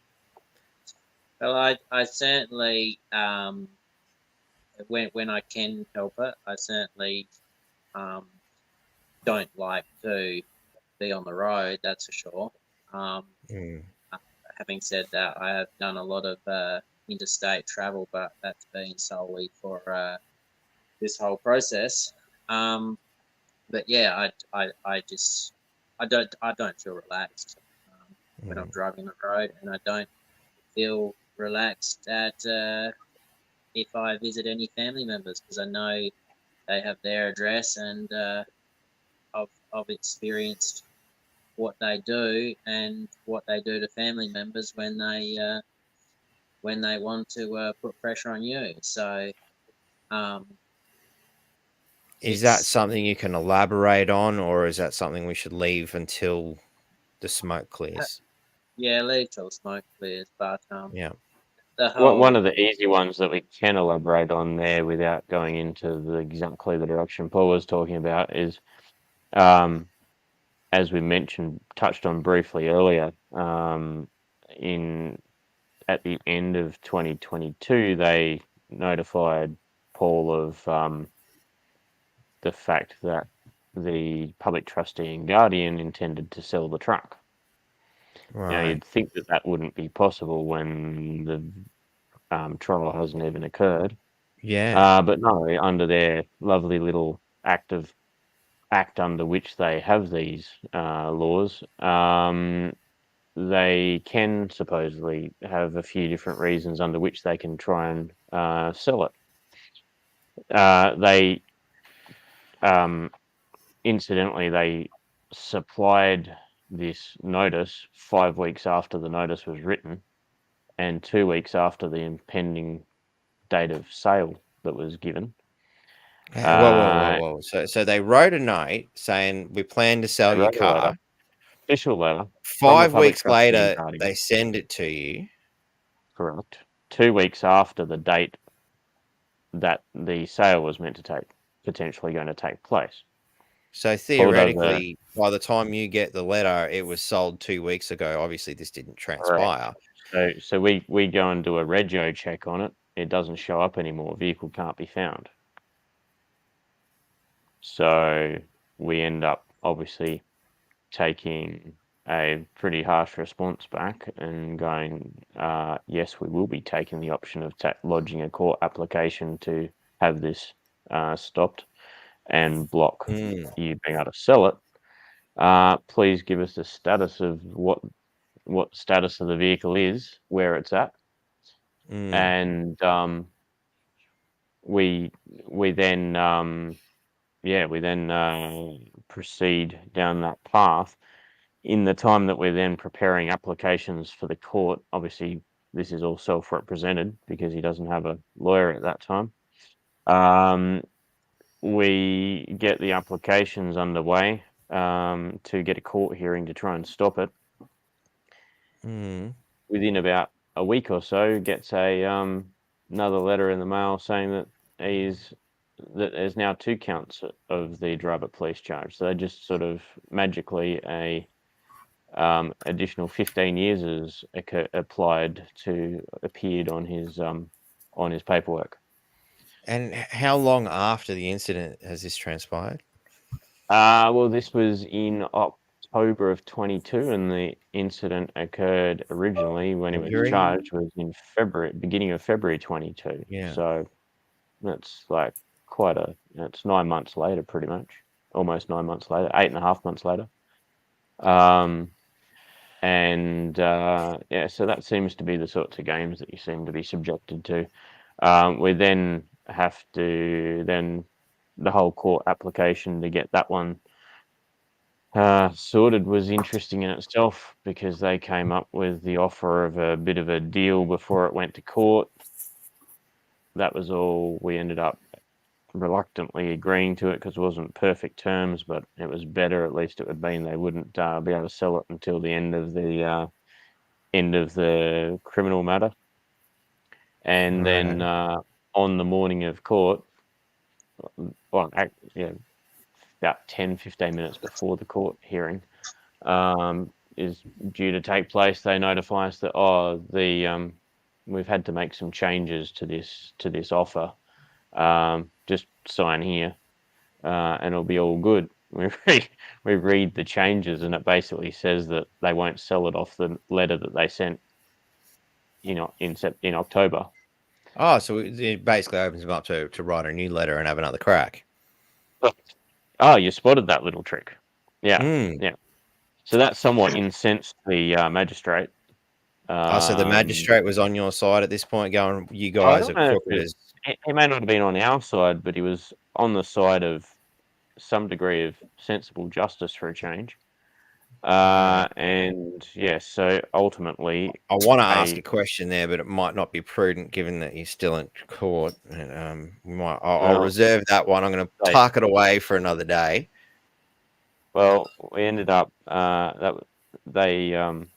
the magistrate ended up drafting an order himself that was even more favourable to us, which was great.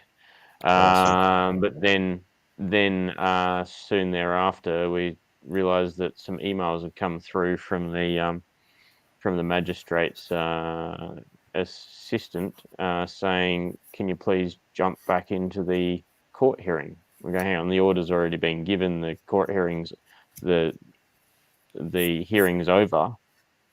And then, but yeah, we've then come back to them and said, "Well, hang on, what do we?" That turns out that the public trustee and guardian, the head of the DPP, had all gotten together and said, "Hang on, no, we want to rehear this, re-mention the matter." Going on, it's not even a mention; it was an actual hearing, so that doesn't even come doesn't across make sense. logically. And but they've then said, "Oh, we need to because didn't see the email until a little later. That opportunity for them had gone past." So they said, "Oh, the magistrate wants you request that you rejoin at 2 p.m." Paul had a medical appointment that he was due to be at, so we're madly trying to work out a response to this, because he can't physically go there because he's got an important medical appointment to be at that he can't cancel. Thankfully, the lawyer that's now on the case now had very kindly had said, "Look, I can't help you with your case so much. I can't take it on at that time." But he said, "If you have any major problems with anything, give me a call and I'll do my best to help you out over the phone, just to give you some pointers." So he sort of said, "Oh, handle it, try and respond this way." And anyway, we just had to tell them, "Sorry, we can't do it. If you want to do it at another date that we can actually come back to another video hearing, we will. Just let us know." And yeah, well, they ended up, to our surprise later, we found out that they had actually gone back and done the hearing without us, and modified the order compared to what had been the order that had been made while we were present in the actual hearing.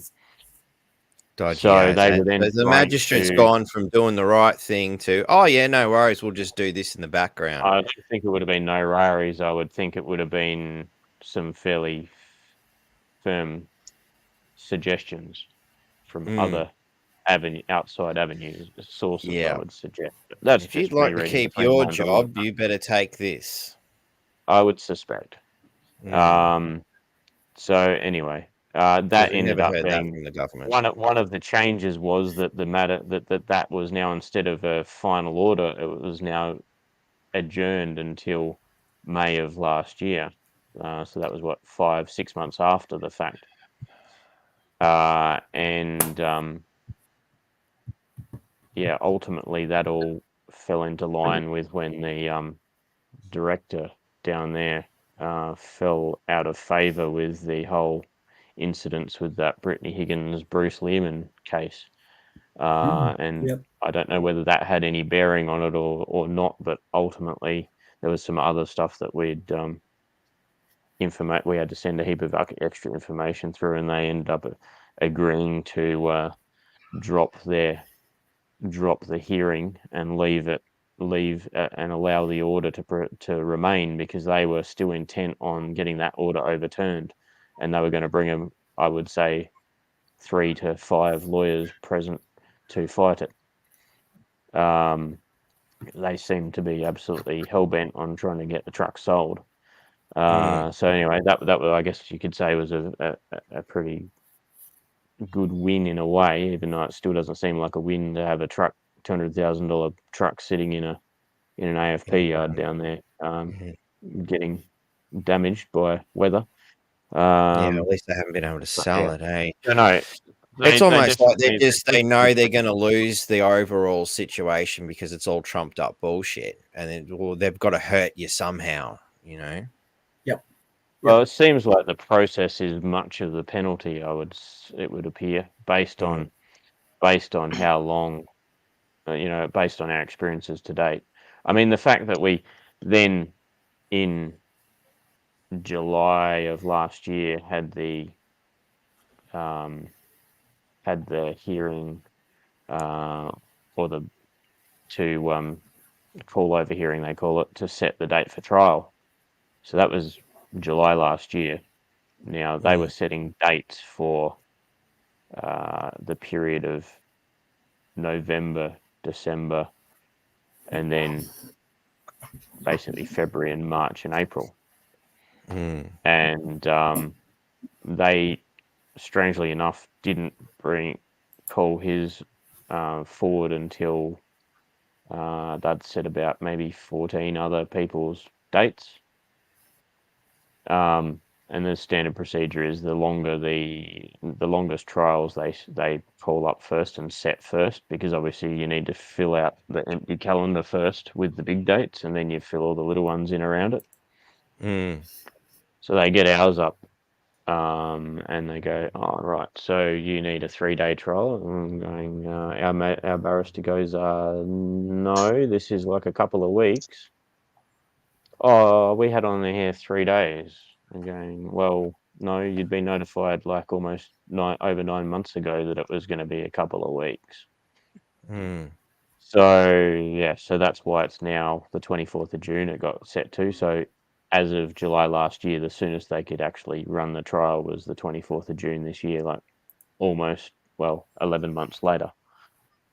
So just more penalty of sitting around dealing with the process rather than actually getting your life back on track.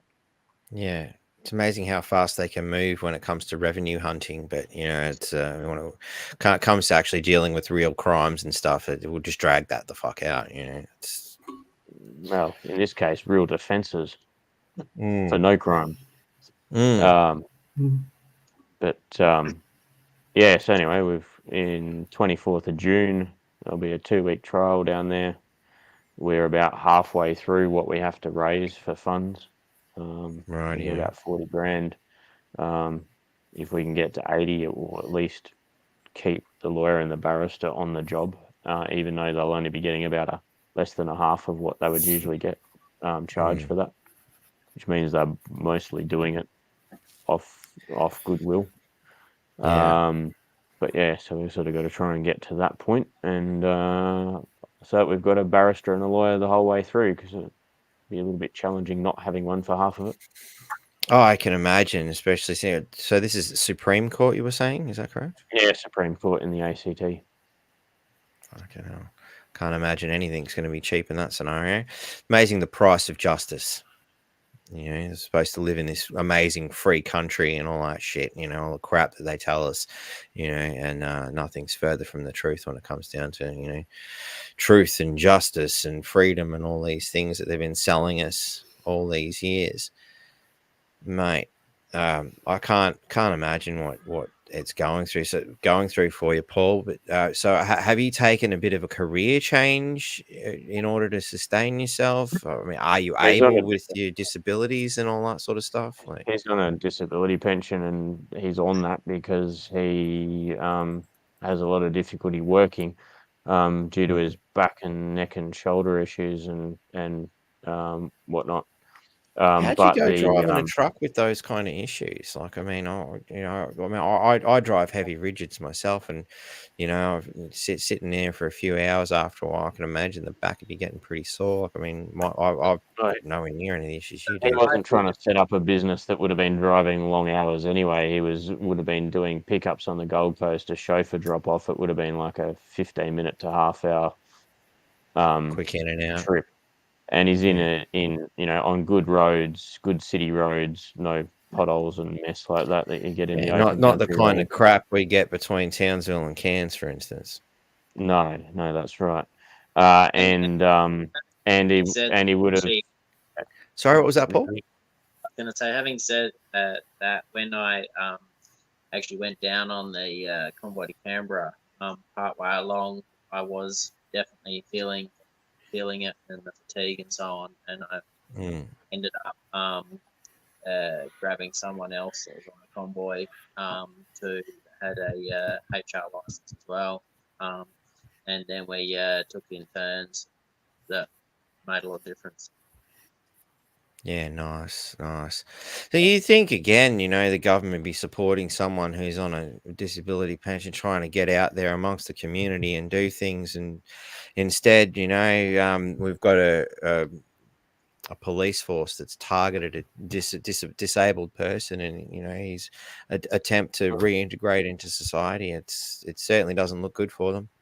Well, the absurd Certainly thing doesn't is look good. the whole idea behind the truck was that he could do an hour or two here or there, maybe 3 times a week, and actually make a decent income, because it was for running that as a high-end limo, it commands about $1,000 an hour to the right Right. client.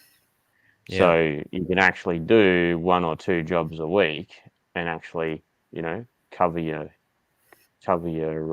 costs of, being able to actually afford to rent somewhere. I mean, he's ended up either being couch surfing, sleeping in a tent, or staying with family for the last ever since this happened. Mm. So it's ridiculous that you've got actually someone that has reasonably severe disabilities is actually done everything in their power to actually set up a way to work within those that could actually get them independent of being a burden on the system Yeah. financially, and I be able to mean, be self-supporting. And there's no interest in or care about that aspect of it at all, because it's more important to make a. I mean, the reality is there was thousands of people down there, whether you say it's in the hundreds of thousands or above or whatever level, it was a lot of people, and they didn't like that. It was the biggest group of people upset about what was going on in probably the nation's history, yeah, and definitely. Yep. they didn't like that. What caused them more grief was the fact that everyone was decent, hardworking Aussies that were way too nice for Yep. what they were They didn't get the expecting. riots. They They didn't can't have call us anyone. right wing conspiracy theorists and terrorists and all this shit, because nobody behaved like a dickhead. That's right. Correct. So they And had here no they one are to arrest. attacking a disabled man. Like, So there they is a had good. no one. They've had no Well, one to sort of arrest and make an example of, other than they ended up yeah. deciding that he was an option. So So Yep, based that on engineer a couple of Sorry, so Bruce. based on where you live, why were you able to have the case transferred as a result of your disability? Like, or have you explored those kind of options? I did ask the lawyer if they could transfer, if it could be transferred interstate, and the response was, it's extremely rare to get granted that. It Yeah. wouldn't be viable even going down that path. I can't remember if that was the first lawyer that I spoke to. You were asking before how it's affected me mentally, and that probably one of the biggest things that's taken a long time to come to terms with is when I was going down there, as Michael said, I was planning on then continuing and making my way eventually down to my parents, visit them, because I hadn't had a chance to see them, because I during all the border closure lockdown stuff, where they were supposedly open, then then they weren't, Yeah. then they were. Then apparently they were open to certain people, and then they'd get there and they couldn't get across the border anyway. And we had to leave that border open long enough for Palaszczuk to go over and put a bid on for an Olympics that nobody wanted and still doesn't want, and they're trying to go into damage control for that and close the borders conveniently after she leaves the country. That wasn't rigged at all. Yeah, But anyway, sorry, continue. So yeah, go. The plan was to go from there down to South Australia with my parents were, and then of course that didn't happen because of lock up and that, and at the time my brother was managing a lot of the I guess the stuff related to it with lawyers and trying to get advice and so on. So it made most sense to go back up to Queensland where he is. And then the first quite a few months I was back there, I did get very down, out, disheartened, and yeah, and then we're in amongst that, we're just focusing on the ridiculous legal side of things, and trying to get advice on that when you've never been in trouble with the law before. You're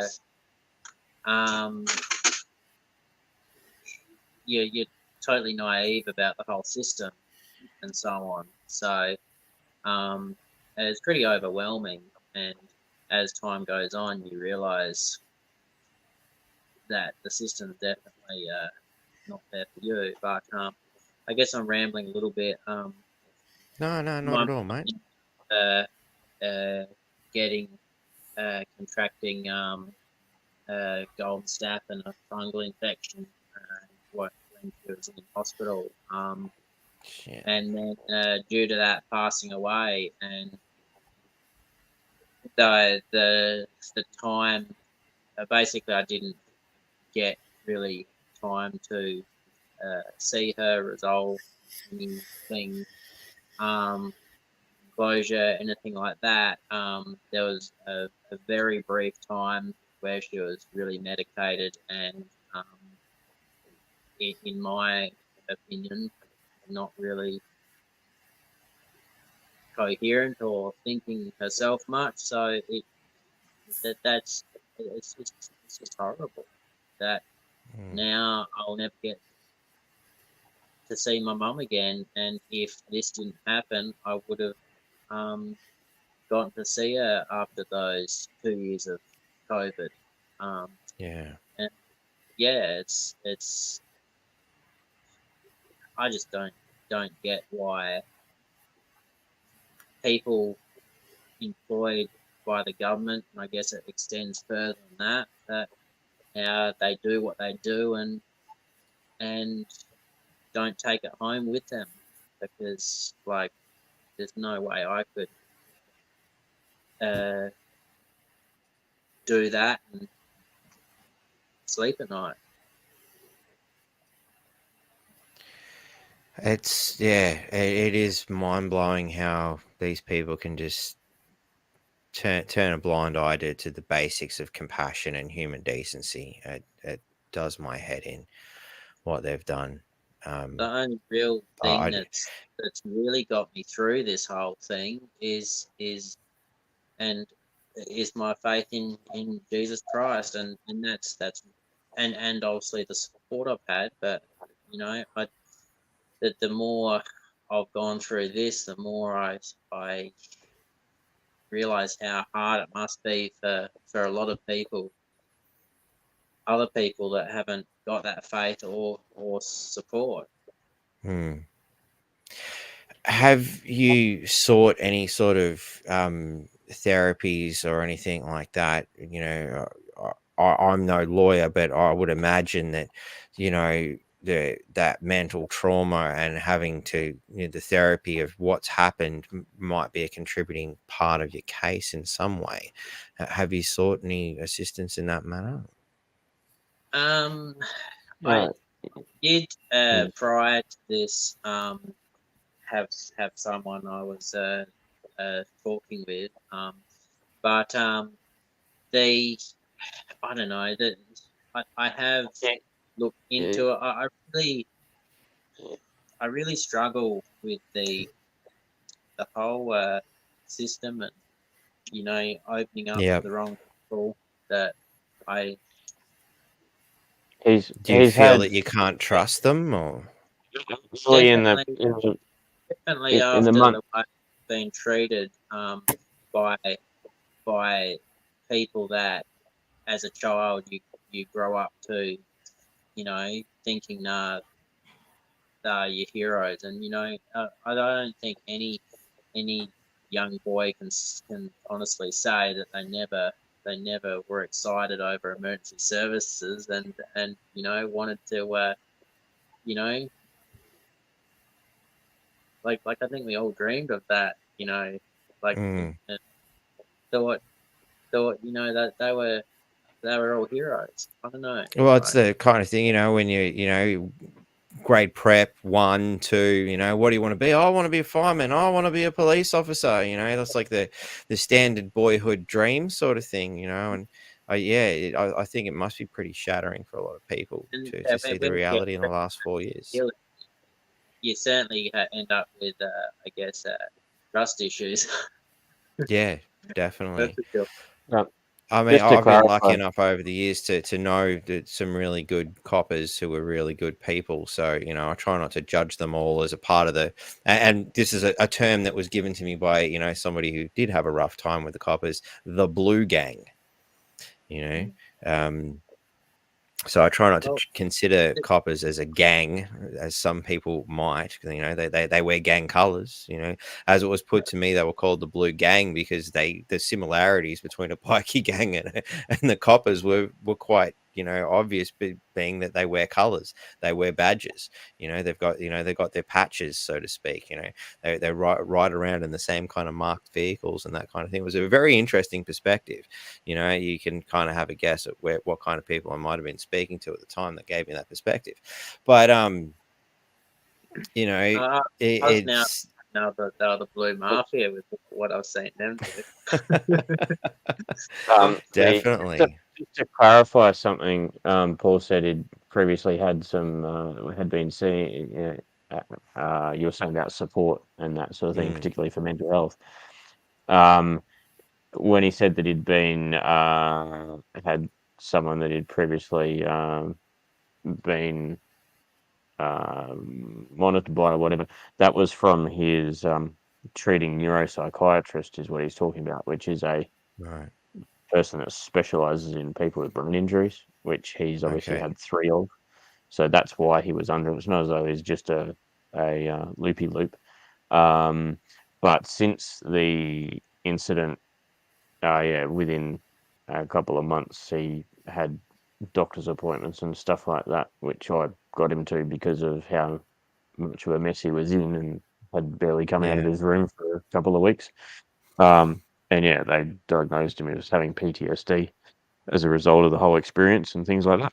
Yeah. And it literally took probably 3 to 6 months to get him back out into the real world again, really. And that was with a lot of counselling support from a few people really experienced. He started going to a couple of churches that were very supportive, and a couple of the pastors there had a lot of life experience in some fairly complicated things in life and whatever, and were very supportive of, and in that process there he was able to sort of over time get back to some degree of normality.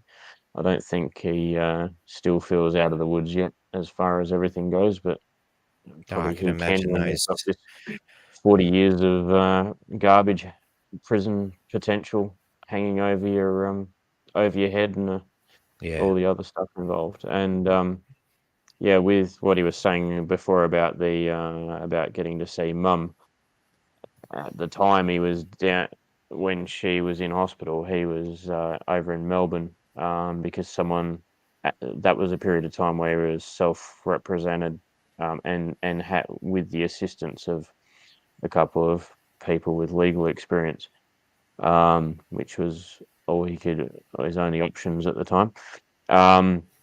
And they were down that way, which is why he was in that area. Anyway, by that time, we'd probably, in that first year to 2022, by the end of the year, we'd probably had somewhere around at least a dozen different court appearances. So we were getting at times like 2 a week, one every or a couple weeks or 4 weeks between them. It's like just an ongoing challenge.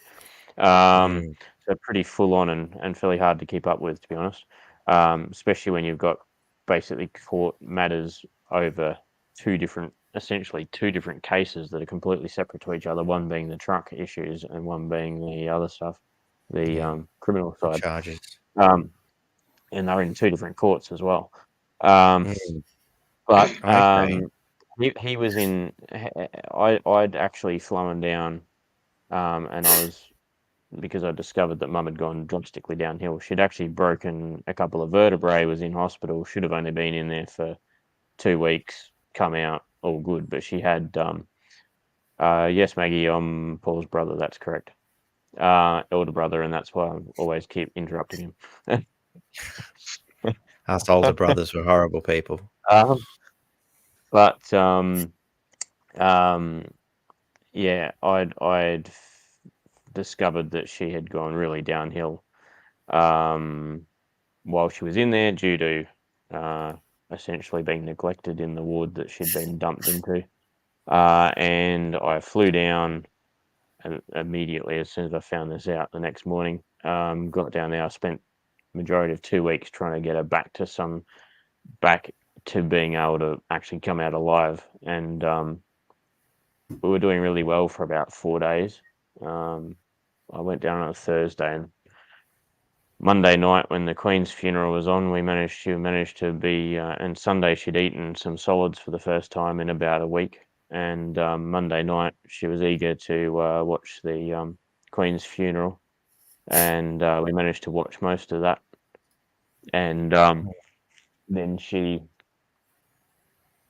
everything was sort of looking up, actually. And then Tuesday I had some things that I had to sort out back at home, so I didn't get in there until later in the afternoon, and found that she was almost non-responsive. And I'm going, what the heck's going on? And they started trying to suss it out, started taking bloods and this, that, and the other. And by the next day, they worked out that she had picked up some sort of an infection in the blood. And then they eventually worked out it was this very nasty fungal infection called cryptococcus. And they started asking, oh, does she keep pigeons? Because it comes from pigeon manure. It's the only thing. Pigeon feces is the only thing it comes from. I haven't heard of that one. My old man used to race pigeons, and I know they're full of diseases. Like, it's astounding. Well, we're going, no, she doesn't do that. Oh, does she do a lot of gardening? No, she's been reasonably housebound for most of the last couple of years, so no, it's not that. And what had happened, they'd switched her into another hospital when I went down and she was there for a day and a half before the doctor there had an absolute fit and said, this is ridiculous. She needs to be in basically one level below ICU before she dies, get some action and get her back. We need to get her by ambulance back to the big hospital and get this sorted out. Right. And that was liver-related issues before she got the fungal infection.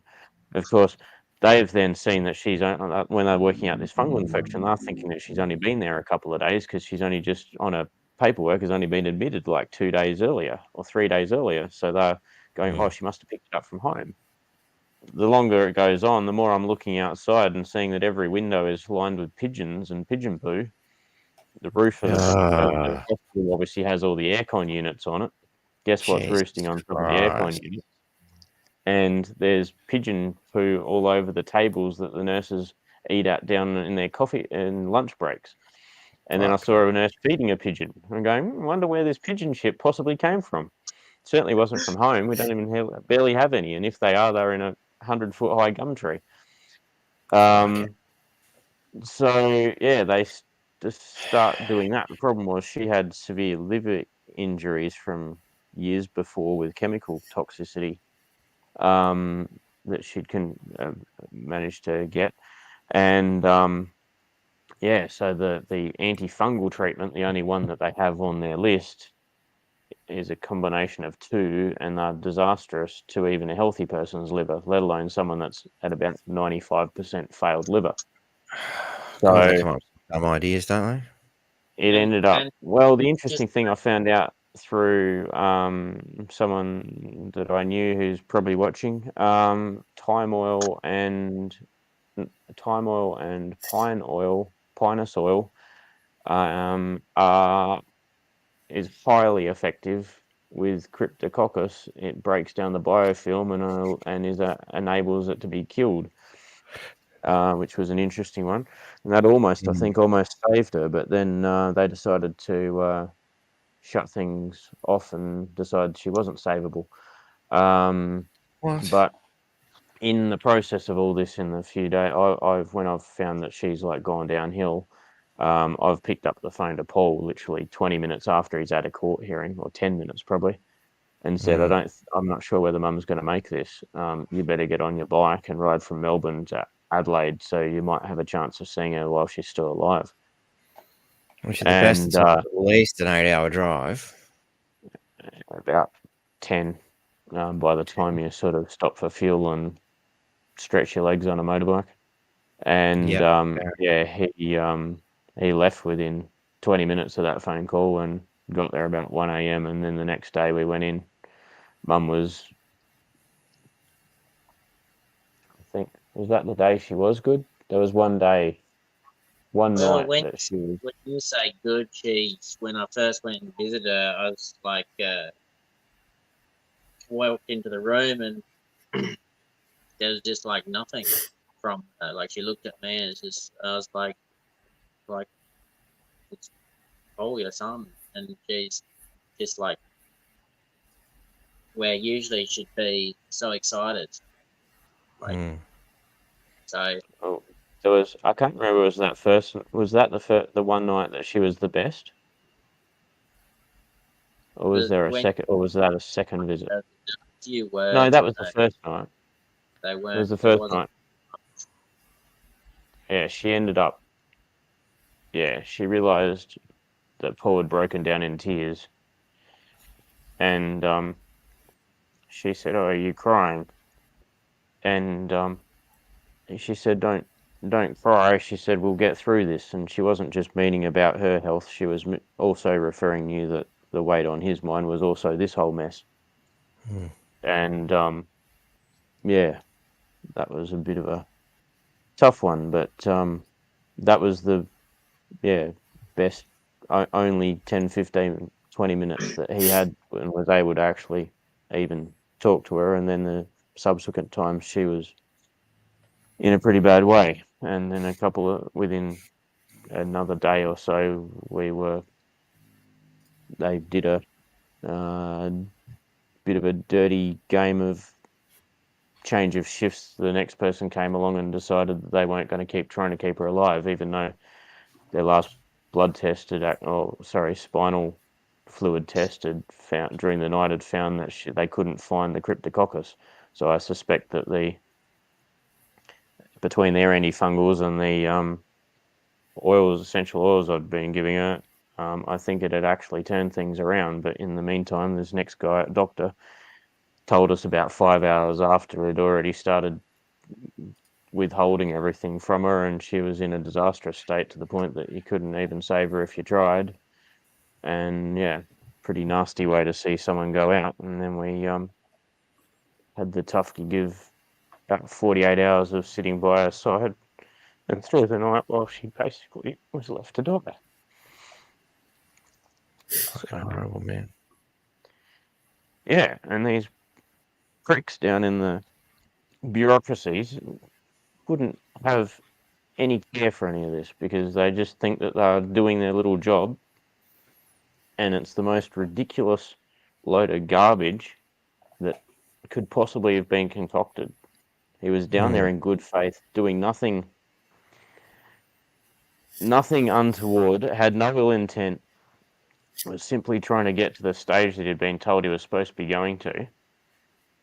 And this entire system decides that they're going to pin someone like that because they don't want 100 or 200 or 300,000 people to stand up ever again in this country. and he's unfortunately the innocent target of this entire scam. And isn't it ironic that every single premier and even now the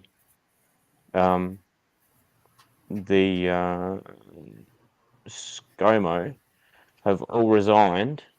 Nearly every single health minister, public health officer has also resigned. They've all pulled out because they know that they're, well, it's the first time in my entire life I've seen that many people decide to walk away from their job in those positions. Lucrative ones no at that. logical reason, and they've all done it, I would suspect, because they know that they've done things that are going to come back to bite them if they're still in that position. And I think Palachuk was pushed out the door, to be honest. I reckon that mad lunatic would have kept on because there's clearly no compassion in that woman. But, she seems to be mystified that people didn't like her. Yeah, this whole mess was caused by their poor handling of things in the first place. And the main reason that everyone went down there was people were being told they were going to lose their jobs, and they were losing their jobs. They didn't want to take something that's now beyond any doubt been proven to be highly dangerous, even if it is only to a small percentage of people. But what were the figures that I saw today? As of 2022, the death rate went up 11% to 15,000 people, I think it was. Yeah, and that's pretty much most countries too. And most countries. That's what everyone was standing up for. Yep, all the crazy conspiracy theorists were correct again. There's a difference between a conspiracy theorist and someone that does a little bit of research using reliable actual data. Well, which is better than most theories about 6 months, isn't it? Conspiracy theorist just needs to wait 6 months, and it comes out as a conspiracy fact. That's a sad truth. Another interesting thing is that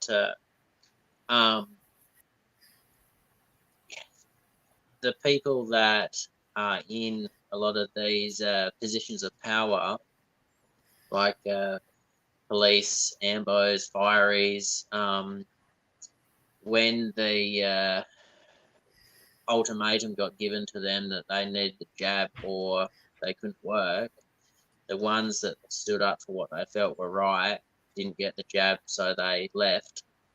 And guess who you've got working now? And it's all the people that go yes and follow what they're told. Yeah. Seems to be a very interesting psychological campaign, isn't it, to make sure that only the lowest form of life, the biggest yes men, those who don't lack compassion and empathy, are the only ones left in places like the police force and the medical industry. And then we wonder why we've got all these problems with coming up with people not having any compassion and any ability to do their job of how we used to know it, that was to actually help the Australians when they go to hospital, help, and when there's an issue on the side of the road, that's what emergency services are supposed to be for. Yeah, and even to the general public, I mean, what you're afraid to intervene and help your fellow man because what'll happen to you? What if you did something wrong and you get sued for it or charged for it or something to that effect? It's the world we live in is that's a bad one from the government legal point of view. That's fucked. But so where does this leave you at this particular point, Paul? So basically, as I understand it, you're halfway to the amount of coin you need. So hopefully people will chip in a little bit using the links in the description. And what are we looking about 2 months away from your court case? Is there anything else to add to that? I should add. Well, can I just add something? I noticed Martin and a couple others were mentioning, maybe you need better legal team or different legal team. I didn't want to But give anything to it, to be honest. just to clarify on that, because people, so essentially, for the first couple of months, he had a legal firm that were covering, that were working on it, and that ended up blowing out in cost. Then that used up every bit of money plus more. I mean, we still owe them some, still need to sort that out too down the track. And then he was self-represented, was trying to get the court to allow a past lawyer, the retired lawyer, essentially to represent him. And there's ways that can be approved, but they refused that, of course. So then they turned around and basically, well, they corrected themselves. They couldn't order him to, but they insisted that he had to, because technically they're not allowed to order him to get legal aid. Legal aid, of course, work for the same Yeah. family that are prosecuting him. Do as you're So they're able told. to Allow us to help you, get yourself convicted. plead guilty to most of Correct. it, and will, that's essentially what their help will be. Mm. So we were stuck in that predicament for a while we had our eyes on trying to raise enough funds to get a lawyer even interested in considering the matter, and B, find a lawyer that was of suitable caliber and suitable mindset to take on this challenge, while also needing to get a lawyer that could also line up a barrister to work on the case as well, because that's another whole kettle of fish in itself, and a very expensive kettle of fish in most respects.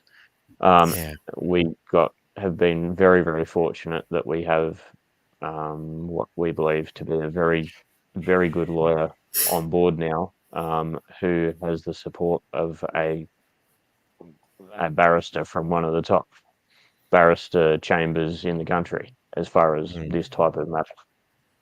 So that's only just starting to. We're in a situation though where because of the time frame, had we maybe had this team on from the beginning, it might have been able to be swiftly resolved quicker.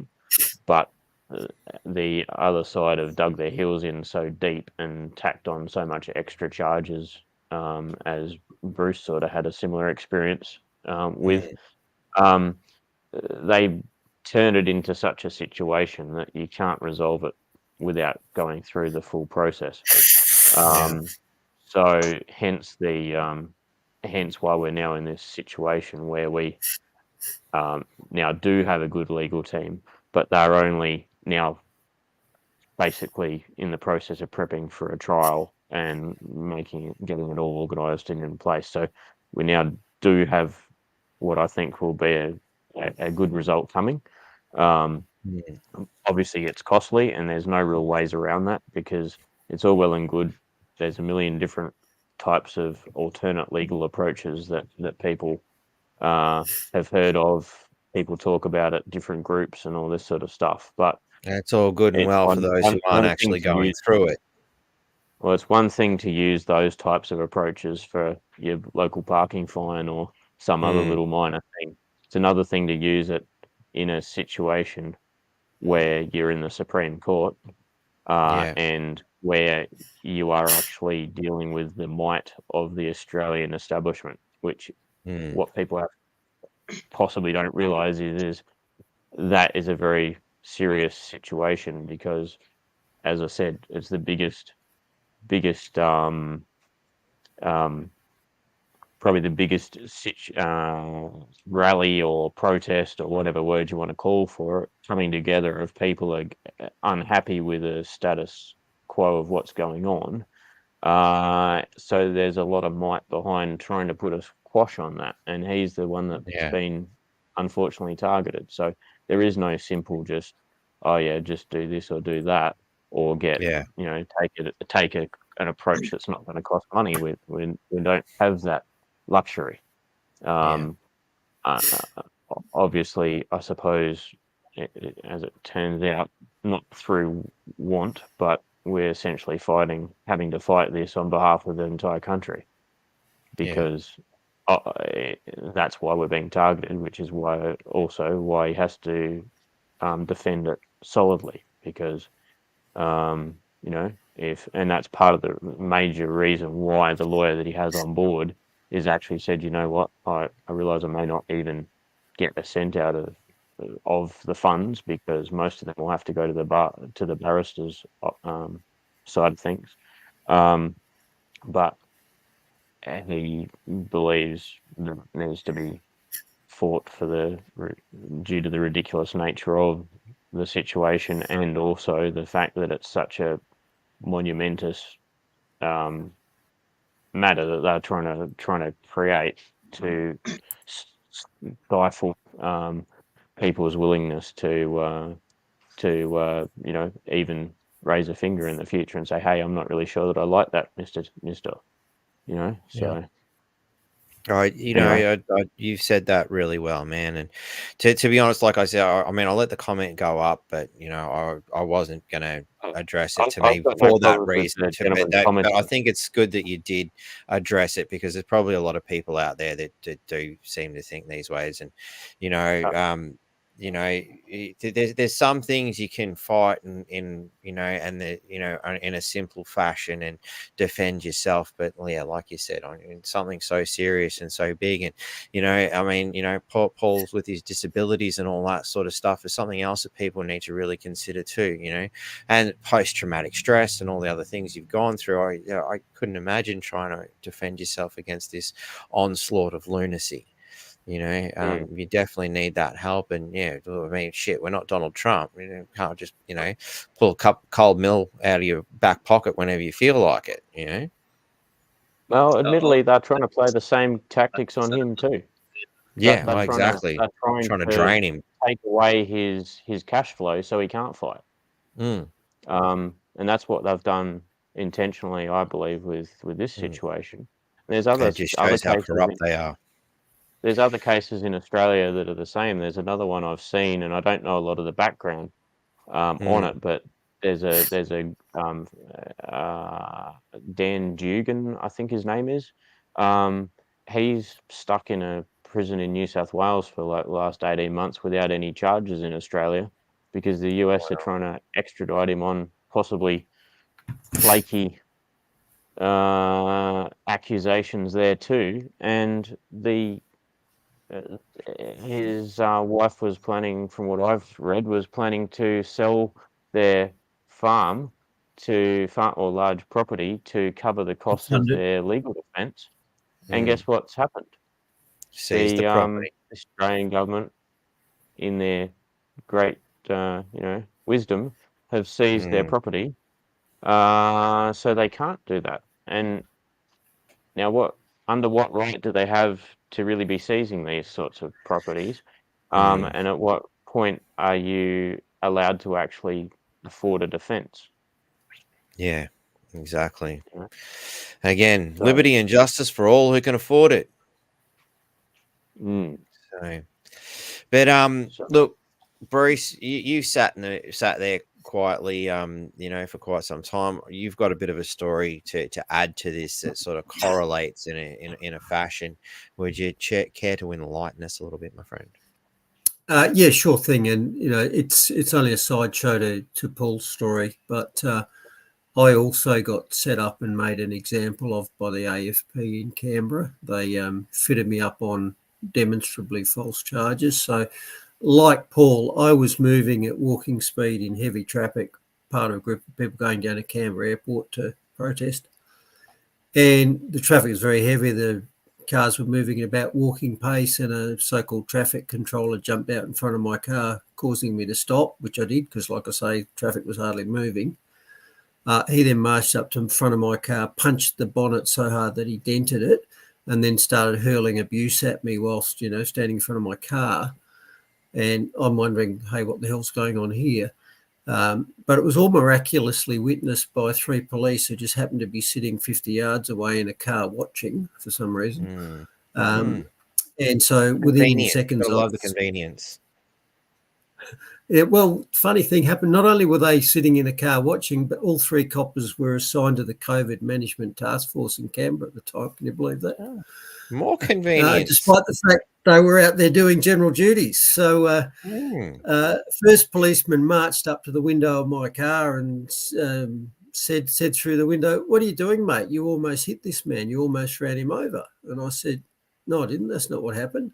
Unfortunately, one of the other passengers in my car was filming this. So, A, I didn't hit the guy, and B, the police admitted on film that I didn't hit the guy. So they then arrested me and also charged me with dangerous, reckless, furious driving and put me in the can for 6 days. Originally it was for 6 hours, was for 6 days. And my head is spinning and I'm thinking, what the hell's going on here? Because that's not what happened. But when they first offered me bail, it became completely clear because I got the same deal as Paul. I was told, you will leave Canberra and stop protesting, sign here. And I said, no, I'm not going to do that. I'm here to protest and I'm innocent and I'm not going to take those bail conditions. So when I said that, they put me in solitary confinement for 6 days where they bastardised me.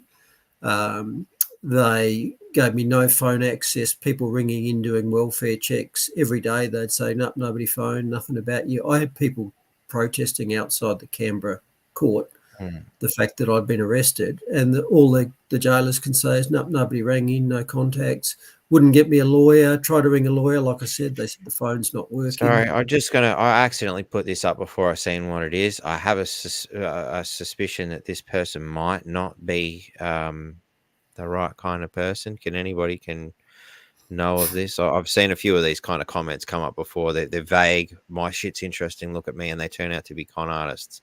So I don't. Please don't click this link.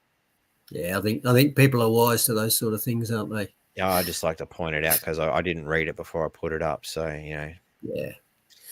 So like Paul, I got fitted up for charges which didn't happen. The police admitted there on scene that they didn't happen, but it didn't stop them harassing me, just adding on extra charges, same as Paul got, to the end point where we went to court a year hence, having been on bail for a year.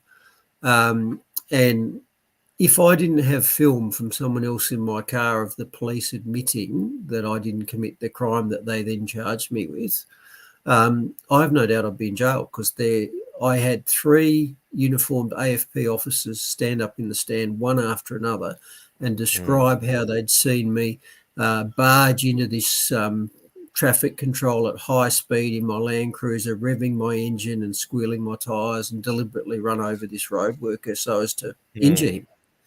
yeah. And then and as each one told that tale of woe, we then played them the film of the policeman admitting that I hadn't struck the guy at all.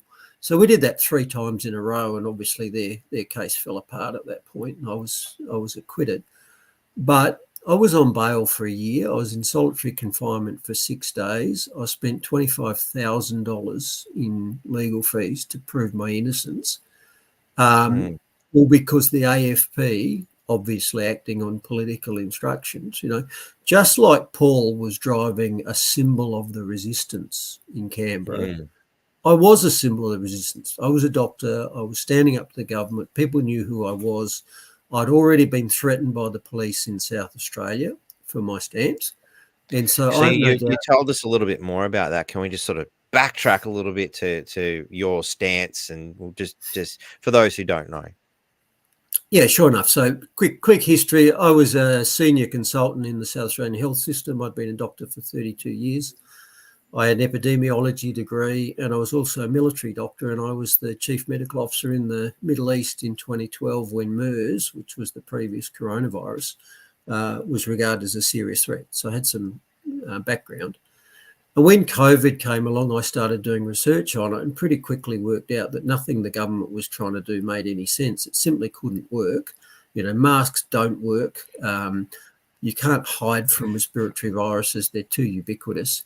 And there were real concerns about the vaccines because coronavirus vaccines killed the test animals at every prior test. Yeah. So I had a lot of concerns. And when I approached my MP, who was the South Australian Attorney General, Josh Teague, he just wasn't interested in hearing what I had to say, even though as a constituent, he just kept ducking and weaving. and obviously persisted too much because he sent the police round to my house on a weekend to tell me, quote, to pull my head in or things might happen which I did not want. Problem for Josh Teague is I filmed that as well, and I uploaded that to the internet, and I got 100,000 views on that one as well. So apparently being told to pull my head in doesn't work. But yeah, I was a prominent dissident, and I was clearly targeted the same as Paul was, and for political reasons. Remember, Canberra happened in the lead up to a federal election when the government was on the nose. And so the last thing they wanted was Australia's biggest political rally in history getting out of hand or getting any media whatsoever. So clearly I was politically targeted. I think out Paul of was hand was definitely in the media. It's like, I mean, they wanted it to get out of hand in a violent way so they could paint it the way they wanted, but they didn't get that. The and fact it wasn't that happening. thousands and thousands It just of wasn't people, happening. yeah, I know. And it really is a stand. The It says a lot incidents- about the great people that stood up, I think. You know, it says so much only about all of incidents it. that happened there was the ones that the AFP engineered. Yep. You know, given that they couldn't actually crack heads justifiably, they actually colluded and made up stuff to fit up decent, peaceful protesters and make examples of them when they weren't examples at all. Catherine's asking if we can have a link to that video if it's still available.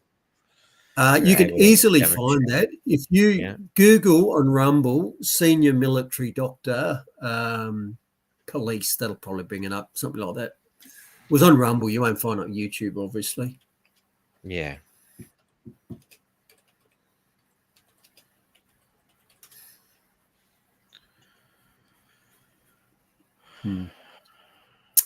So this is the country we now live in.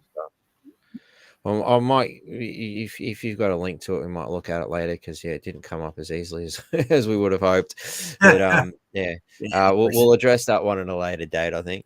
Resistance doctor automatic. Yeah, cool. So yeah, please continue your story. Sorry. Okay, so where are we at? So after they'd fitted me up on the charges and forced me to go to court, and I'd beaten those, including showing one copper after another clearly lying. They all colluded. They all had exactly the same story, except my film showed that that story wasn't true. The best the judge could do was just look over the glasses a bit and say, I find the fact that the police have such a tightly correlated story, which the defendant's film proves cannot be true, I find that curious. So that's a pretty stinging rebuke for those AFP officers acting unethically, isn't it? Yes, curious. That's fucking madness. I had a mate a long time ago who got arrested at a beer festival for being drunk, no less. It was Oktoberfest, and he went in and stood up for himself, and he didn't even really have to say much. The magistrate just looked at it and again down the glasses at the copper, and he's just gone, am I to understand that the only charge is against this man is that he was drunk at a beer festival? Is that what you're bringing before me? Yes, Your Honor. I never want to see this shit again, or something to that effect. I paraphrase. They screamed at the cop, "You just get the fuck out of my courtroom! Why are you wasting my fucking time? This is stupid." And here we got some serious fucking shit, and that's curious. You've got to be shit. I got the impression in Canberra that, one, the prosecutors were sick of being given shit sandwiches to pursue by the AFP. Because the way it works in Canberra is the police lay the charges, then they give it to a separate person called a prosecutor who actually, pleads or prosecutes you. And they weren't, the prosecutors, not the police, they weren't there at the time. They're just given a brief to argue. And I got the impression that they're giving shit sandwiches like mine, one after another. And so the prosecutors were losing all of these cases because they're all bogus. So they weren't happy. I'd also got the impression that the magistrates were sick of bullshit cases being put up by the AFP as well. Yeah. So, I mean, Catherine's asked the obvious question, and I believe there was a term used like this when we discussed things earlier. If the police lied in court, isn't that perjury? Obviously, it's obvious virtually. They clearly not only. Hey, I'll add something But here. hang Not on. only I thought it was just curious. well, curious is a pretty stinging rebuke. You got to admit that. Yeah, well, no. Look, I'll add to that. Not only did the police, I can sting a little bit more. I think. I think you've Not only did these obviously three lied. You've police- perjured yourself. You guys are all on fucking charges now. And that's I think more to what we want to see. But anyway, let me add to it. Not only did they all collude to come up with a story that they'd already admitted wasn't true, they also lost their body cam film, which would have proven it wasn't true. Oh no! And Body cam footage going missing? Never. That's never happened. I filmed the whole incident, including me twice asking the police whilst they're in the process of arresting me, "Are you filming me?" And they said yes. And I said, "Well, I want you to keep that film because I'm going to use that in my defence in court." And the policeman saying, "Yep, no problems, we'll do that." When we got to court, my lawyer said to the police, "Can we see your body cam film?"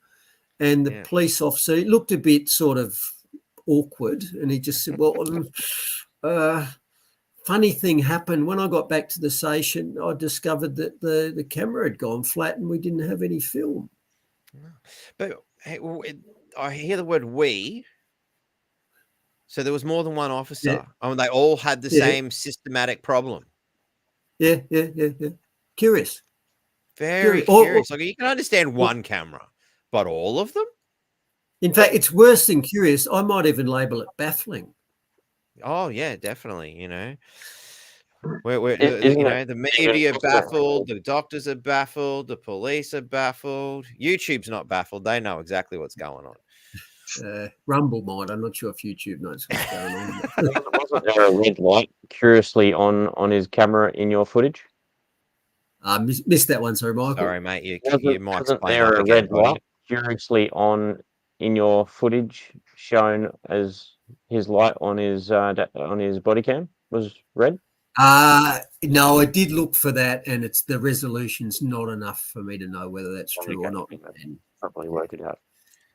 Yeah. Now, sadly, I then wrote to Senator Alex Antic, who's actually been pretty good in this space. I think you'll agree. Yeah. I contacted his office and said, "Look, I don't want any sort of compensation for myself, but what I want legislation that requires that public agents who are equipped with body cameras, they must maintain the film.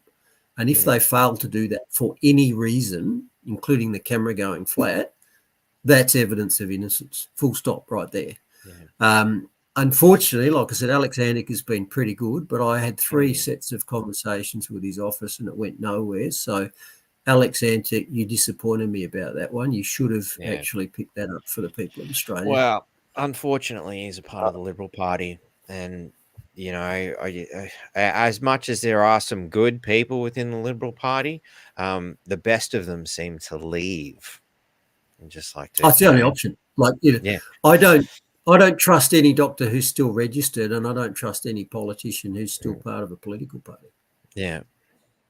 Actually, take that back. There's always there's a bit of a grey area. Like, you know,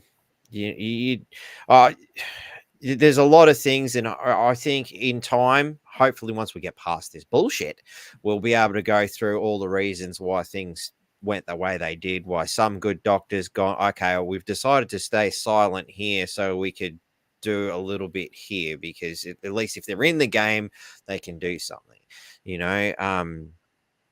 I think there's a lot of good people still out there, you know, even and it must be really hard for those who are still the good people to continue to have to, you know, play a game in order to hopefully achieve a better result, you know. I'm not so generous as you, Betty. I'm not so generous. Anybody who didn't stand up and say this is wrong, they failed. They failed themselves. They failed their responsibilities. They failed ethically, whether they're doctors, police, military, media.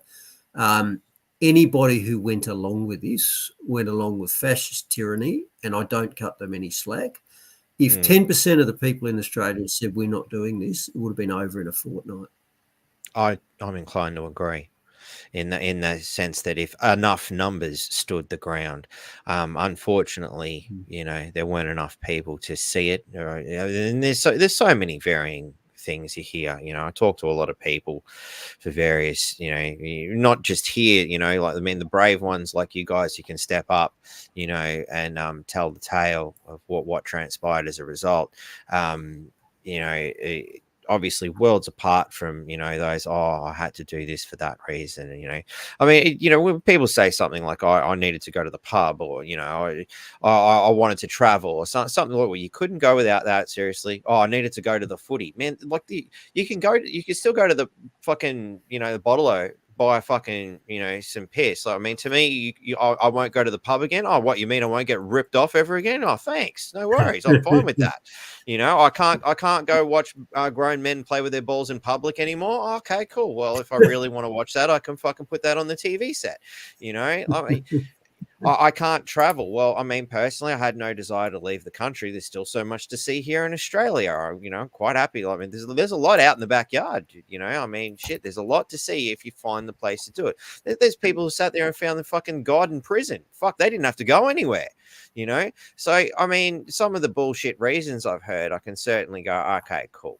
I don't think you put a lot of thought into this one, and you really, they're grasping at straws. But look, at the end of the day, there's a lot of people who had some very varying good reasons. Hey, I wanted to see my loved ones for the last time, and that was the only way it was going to happen. It was one hell of a sacrifice, or well, my family was going to fucking starve if I lost my job. There was some pretty fucking hard calls that people had to make, and it's hard to sort of put yourself in other people's shoes. And I try to think, wow, shit, if that was me, what would I have done? I mean, I think in a lot of ways, a lot of us were fortunate enough at the time to sort of make a judgment call. It's like, well, I can afford to make this judgment call, and that's the difference. Some people couldn't afford it. So and again, I imagine if there were no good fucking doctors. I mean, I think we're pretty close to that. I think a lot of the really good ones did stand up. We're probably in a situation now where trusting doctors is even harder than it ever was before. I had my problems trusting a doctor, back before all this shit, just because it was like, if they couldn't throw a pill at the problem, what the fuck do we do? Exactly. They seem to be lost for words at the best of times, and 9 times out of 10, when I figured I hang on, something's wrong, I'd look it up first, walk into the doctor's office, find him looking it up too, and come up with the same fucking answer I did. I'm like, what the fuck did I pay you for? Yeah, but their only job is, as they say, to match the ill to the pill and collect the bill. They're not trying to cure you. They're just trying to stream you into Big Pharma's matrix. Yep. You got high blood pressure. Here's a pill. Not you got high blood pressure. Let's cure it. No, you don't want to cure it.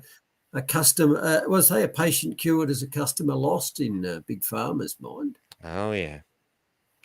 And considering we seem to reside in a world right now where good doctors are like, oh no, I can't take in any more patients. You'd think that you'd be identifying that in itself as a bit of a problem. Yeah. Anyway, so I think we got a bit sidetracked during the course of your story there, mate. I think we're done. So went to court, proved they lied, won. Fortunately got a magistrate who wasn't as corrupt as I'd feared.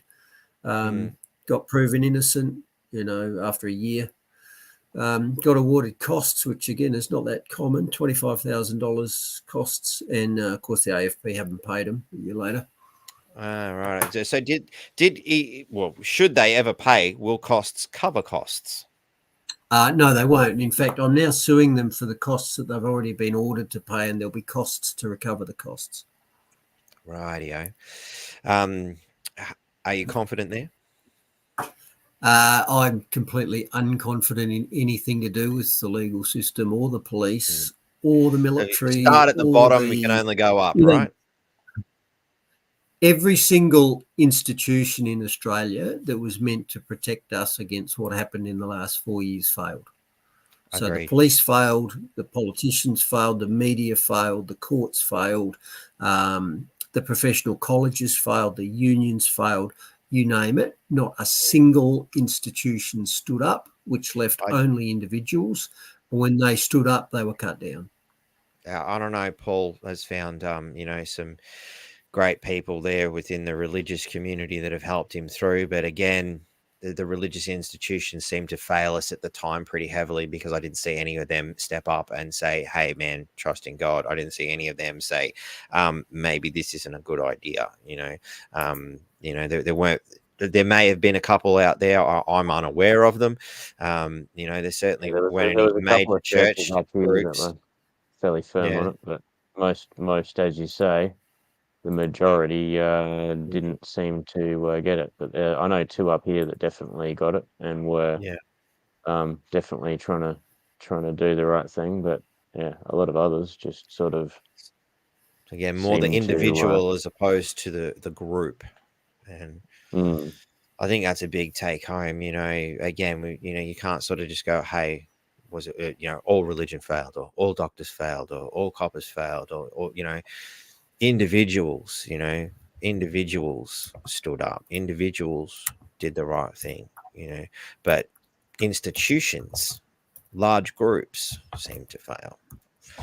We became, the freedom movement became a large group out of individuals going, fuck you, I'm not doing this shit. I'm talking about large groups. The Queensland Nurses and Midwifery Union, they gave absolutely no support to nurses that didn't want to get coerced into it. Guess what? They've now got on in one of their reviews of, seeing my partner's a nurse, one of their reviews of a new EBA agreement with one of the independent nursing providers. One of the issues they raised in the new agreement is that provider now won't even consult with them about a mandated vaccine requirement. They'll now just implement it. The QNMU have actually raised that as a potential issue with the thing. Rightio. So they're now I don't know, does that mean they're slightly backpedaling, or is it just that they're trying to appease and maintain some favour with some of their members? Incidentally, the EBA ended up getting a pass anyway, because too many members voted yes anyway. So, yeah, and I'm pretty sure you'd find any of those new awards will require that you agree to take whatever vaccines you're told to take. So it won't be a mandate; it'll just be you agree to it as part of your job. That's what they'll do. You won't get the job unless you agree to be medically experimented on with gene therapies. Well, that's essentially including anything that we bring in the future.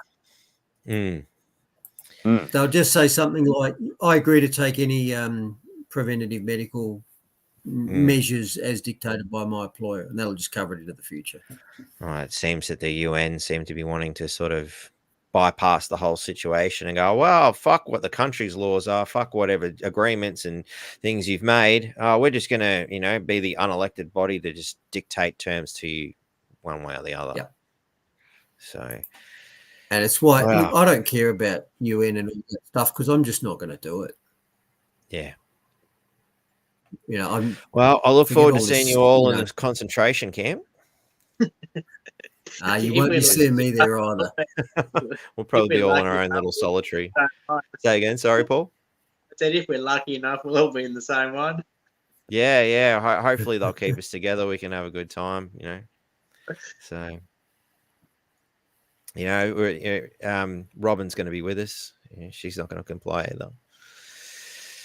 Well, guys, this is possibly one of the longest interviews, but me on my own, I'm pretty good at going to 3 fucking hours, if not more, without trying too hard. But it's been a very... Who's bringing the haters solos? Are you talking about like the hard solos, or do we're going to play guitar solos? I don't know. I'm a bit lost there. It was hard solos. Okay, cool. I reckon we're going to be on Prison Piss. It's been talking about the SIPs. Well, what about that one? Adam's Ale by Zeus1.vip. That was his bottled water that he had for the car shows for his promo girls to give out. So he was actually fairly serious. I mean, he had cartons of bottled water ready to go. labeled. Wow. Yeah. There, I was thinking you were showing me some homebrew. No. Good old H2O. As if you're not in enough trouble trying to sell homebrew. Fuck. Can't do that. No, all good. Safe and Look, effective. yeah. Man, I'll trust someone's homebrew before I trust anything from Big Pharma's safe and effective. That's for sure. Sure. Yeah. Yeah, definitely. I was just looking through. Definitely had a lot of people engaged in the comments and commenting. So thanks to everyone for their interest and involvement. Definitely. Thanks heaps to And- the audience as always. And huge thanks to you guys for coming on and doing this, and and Fiona for sort of making it happen too. That was really good to have that audience interaction. It's so important. Yeah.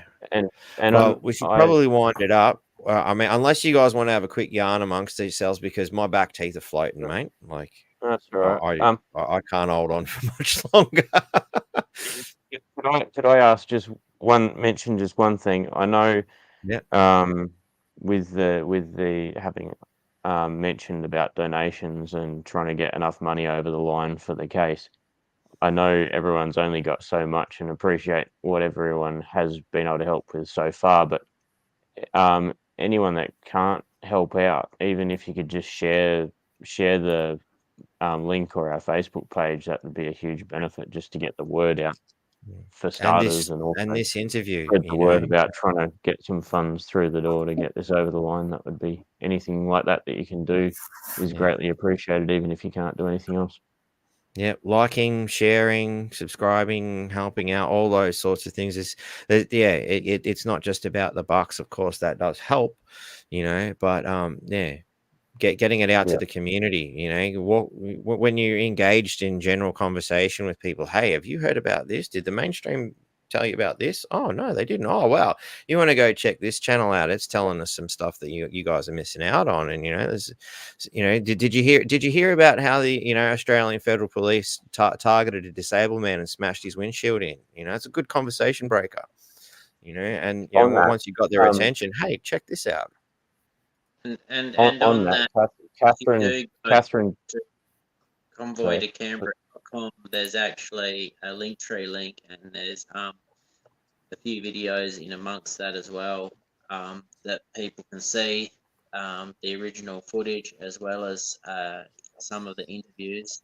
Sometimes it takes a while to get before it gets updated, but over time, try and put them all on there. Catherine just asked what the Facebook page was. If you go to the convoy to Canberra.com, that will actually get you through on that link tree. One of the links is the Facebook page, so that will easily help you find it. The name of the page is Help Freedom Truck. And she also mentioned in another comment, she mentioned we need to get you on Joe Rogan or someone like him. Yes, Joe Rogan or Peter. What's his name?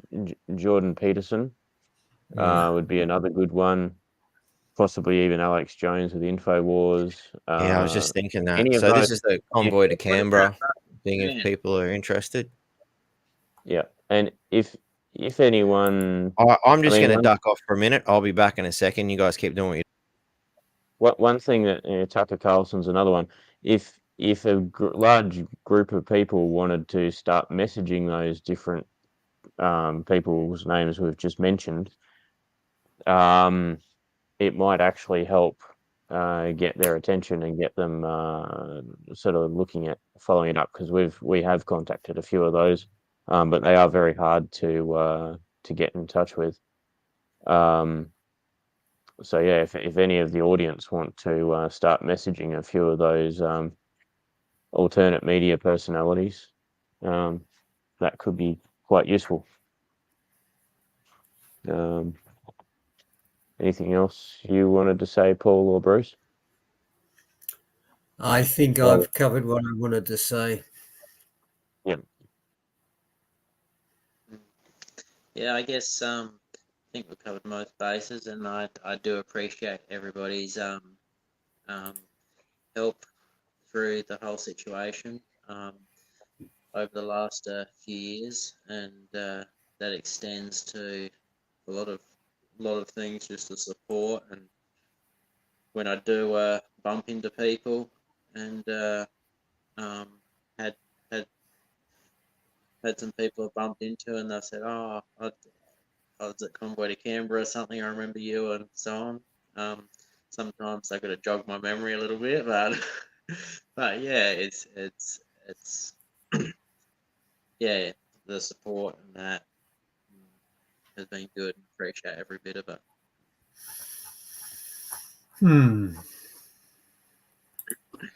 Sorry about that. So there we were. There's the page that we had up. Wow. Truth, a lot of comments came through in that small amount of time. So yeah, definitely. If people can reach out and help out in any way, shape, or form, obviously these guys have got a huge battle, and I want to thank you all for coming on and sharing this story. There's still so much I think to uncover about what transpired at the whole epic grounds and during the protests. Is just everywhere I look, I seem to find a new story. I myself gathered a shitload of footage, and I just haven't had the time to put it together. It's another one of the many projects that I get started on and never get around to finishing. There's just not enough hours in the day for me. Yeah, and yep, definitely you got to have a wiki leak every now and then. This is the first time I've ever been caught out having to have a wiki leak. I That's all thought you right. refilled your glass. As well. Here's one I prepared earlier. Seems we're coming to the end. The stiffer drink can come out now. So sips for the crew. Can we contact you through the website? Says Courage is a Cure. Robin. Yeah, through that Convoy to Canberra link page, you'll find contact methods there, or on the Facebook page. So there's click here to show you support, YouTube footage and video interviews, like and share on Facebook. So there's another way to get those Facebook links for bumper stickers or contact. So if we click on the contact thing, and it takes you straight to an email page. There you go.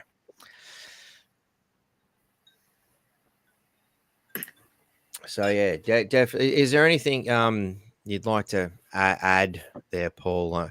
I know. If your brother was very kind to step in and help you out with a few things there, but is there any final words you'd like to add in? Well, why you ducked out a minute, I kind of gave everyone a bit of a thank you and so on. Okay. So yeah, can't really think of much. I guess probably apart from the injustice, the thing I see with if people like myself and a few others end up having the courts crucify us, is that then if they're successful in that side of things, who else is going to stand up?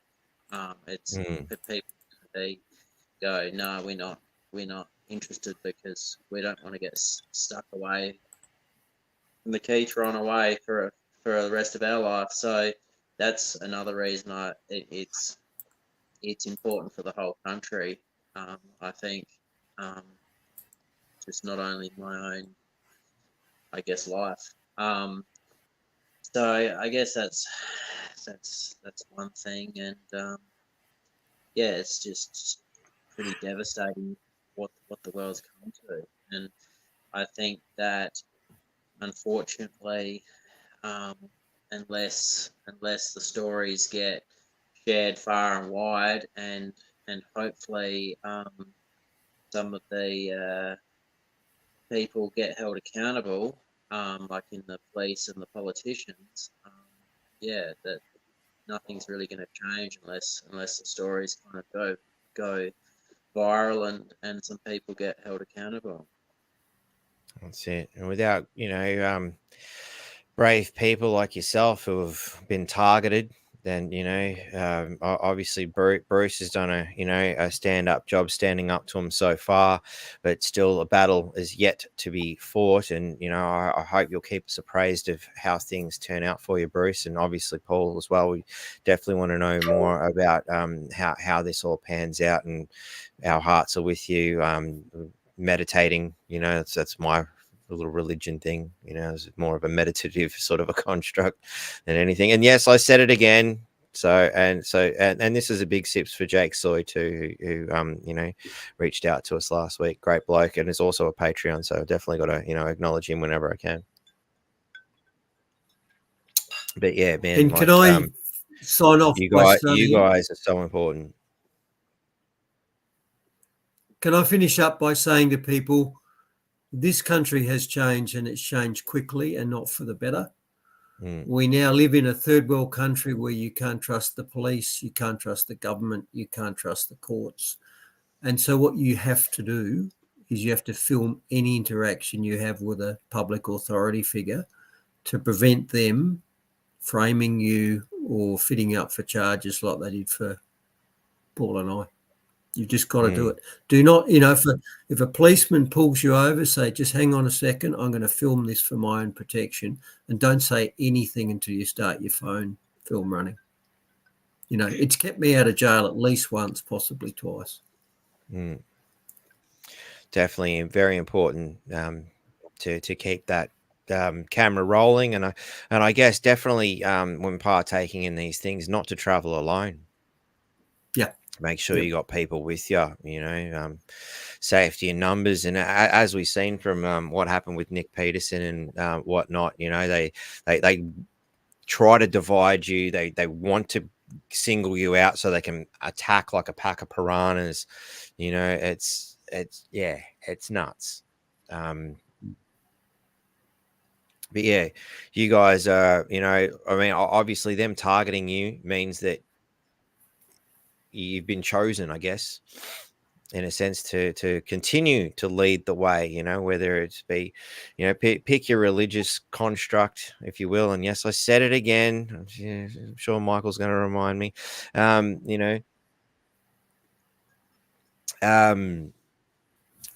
pick your poison as far as religions go. It doesn't matter which way you look at it. To me, if there is such an omnipotent entity, I don't think it'd be so petty as to think what you call him is important. More that the entity is acknowledged, and that you listen when the spirit world calls. So keep up the good fight. Our prayers and thoughts are with you guys. Hope to hear some happy endings to your tales. If not, at the very least, I hope people are inspired to stand up one way or the other. Thanks for having us, and everyone put the 24th of June into their calendar, I guess. Definitely. An interesting 2 weeks. For sure. Definitely keep us updated, even just a quick email update or whatnot, and I'll keep people informed as best I can. And obviously we hope to have his on again. So cheers. Thank you, no worries. Thanks to all the listeners for watching. Not a problem, guys. Not a problem. So I think we'll just wrap it up with that. Obviously, the links are in the description, guys, for the Freedom Truck and the convoy to Canberra. If you need to reach out in some way or those links aren't working, you can always shoot me an email at nqfreedomnetwork@proton.mail at mail. Freedom Network at protonmail.com. It's been a long day, long week. Anyway, thanks heaps, guys. You guys sent me a link here, Bruce. Sorry, I just seen that there through the private chat. No worries. I'll just paste that in before we go. There's a quick. So is that the Rumble link to your video that you're talking about? That's the policeman having the friendly chat about me shutting the F up rather than criticising the government. Nice work. Nice work. All right. So there you go for everybody who asked. It's there. Again, if you need it, just shoot me an email and I can always pass that on to you guys. So thanks heaps, guys. Very much appreciated. There will be a fail of the week. Not sure what time yet, people. I haven't decided yet. I haven't thought that far ahead. It's just been slam bam. Thank you, ma'am, this whole week. And yeah, appreciate all the guests for coming on and the audience as always. Thanks heaps, guys. Where's my outro thing? Till next time.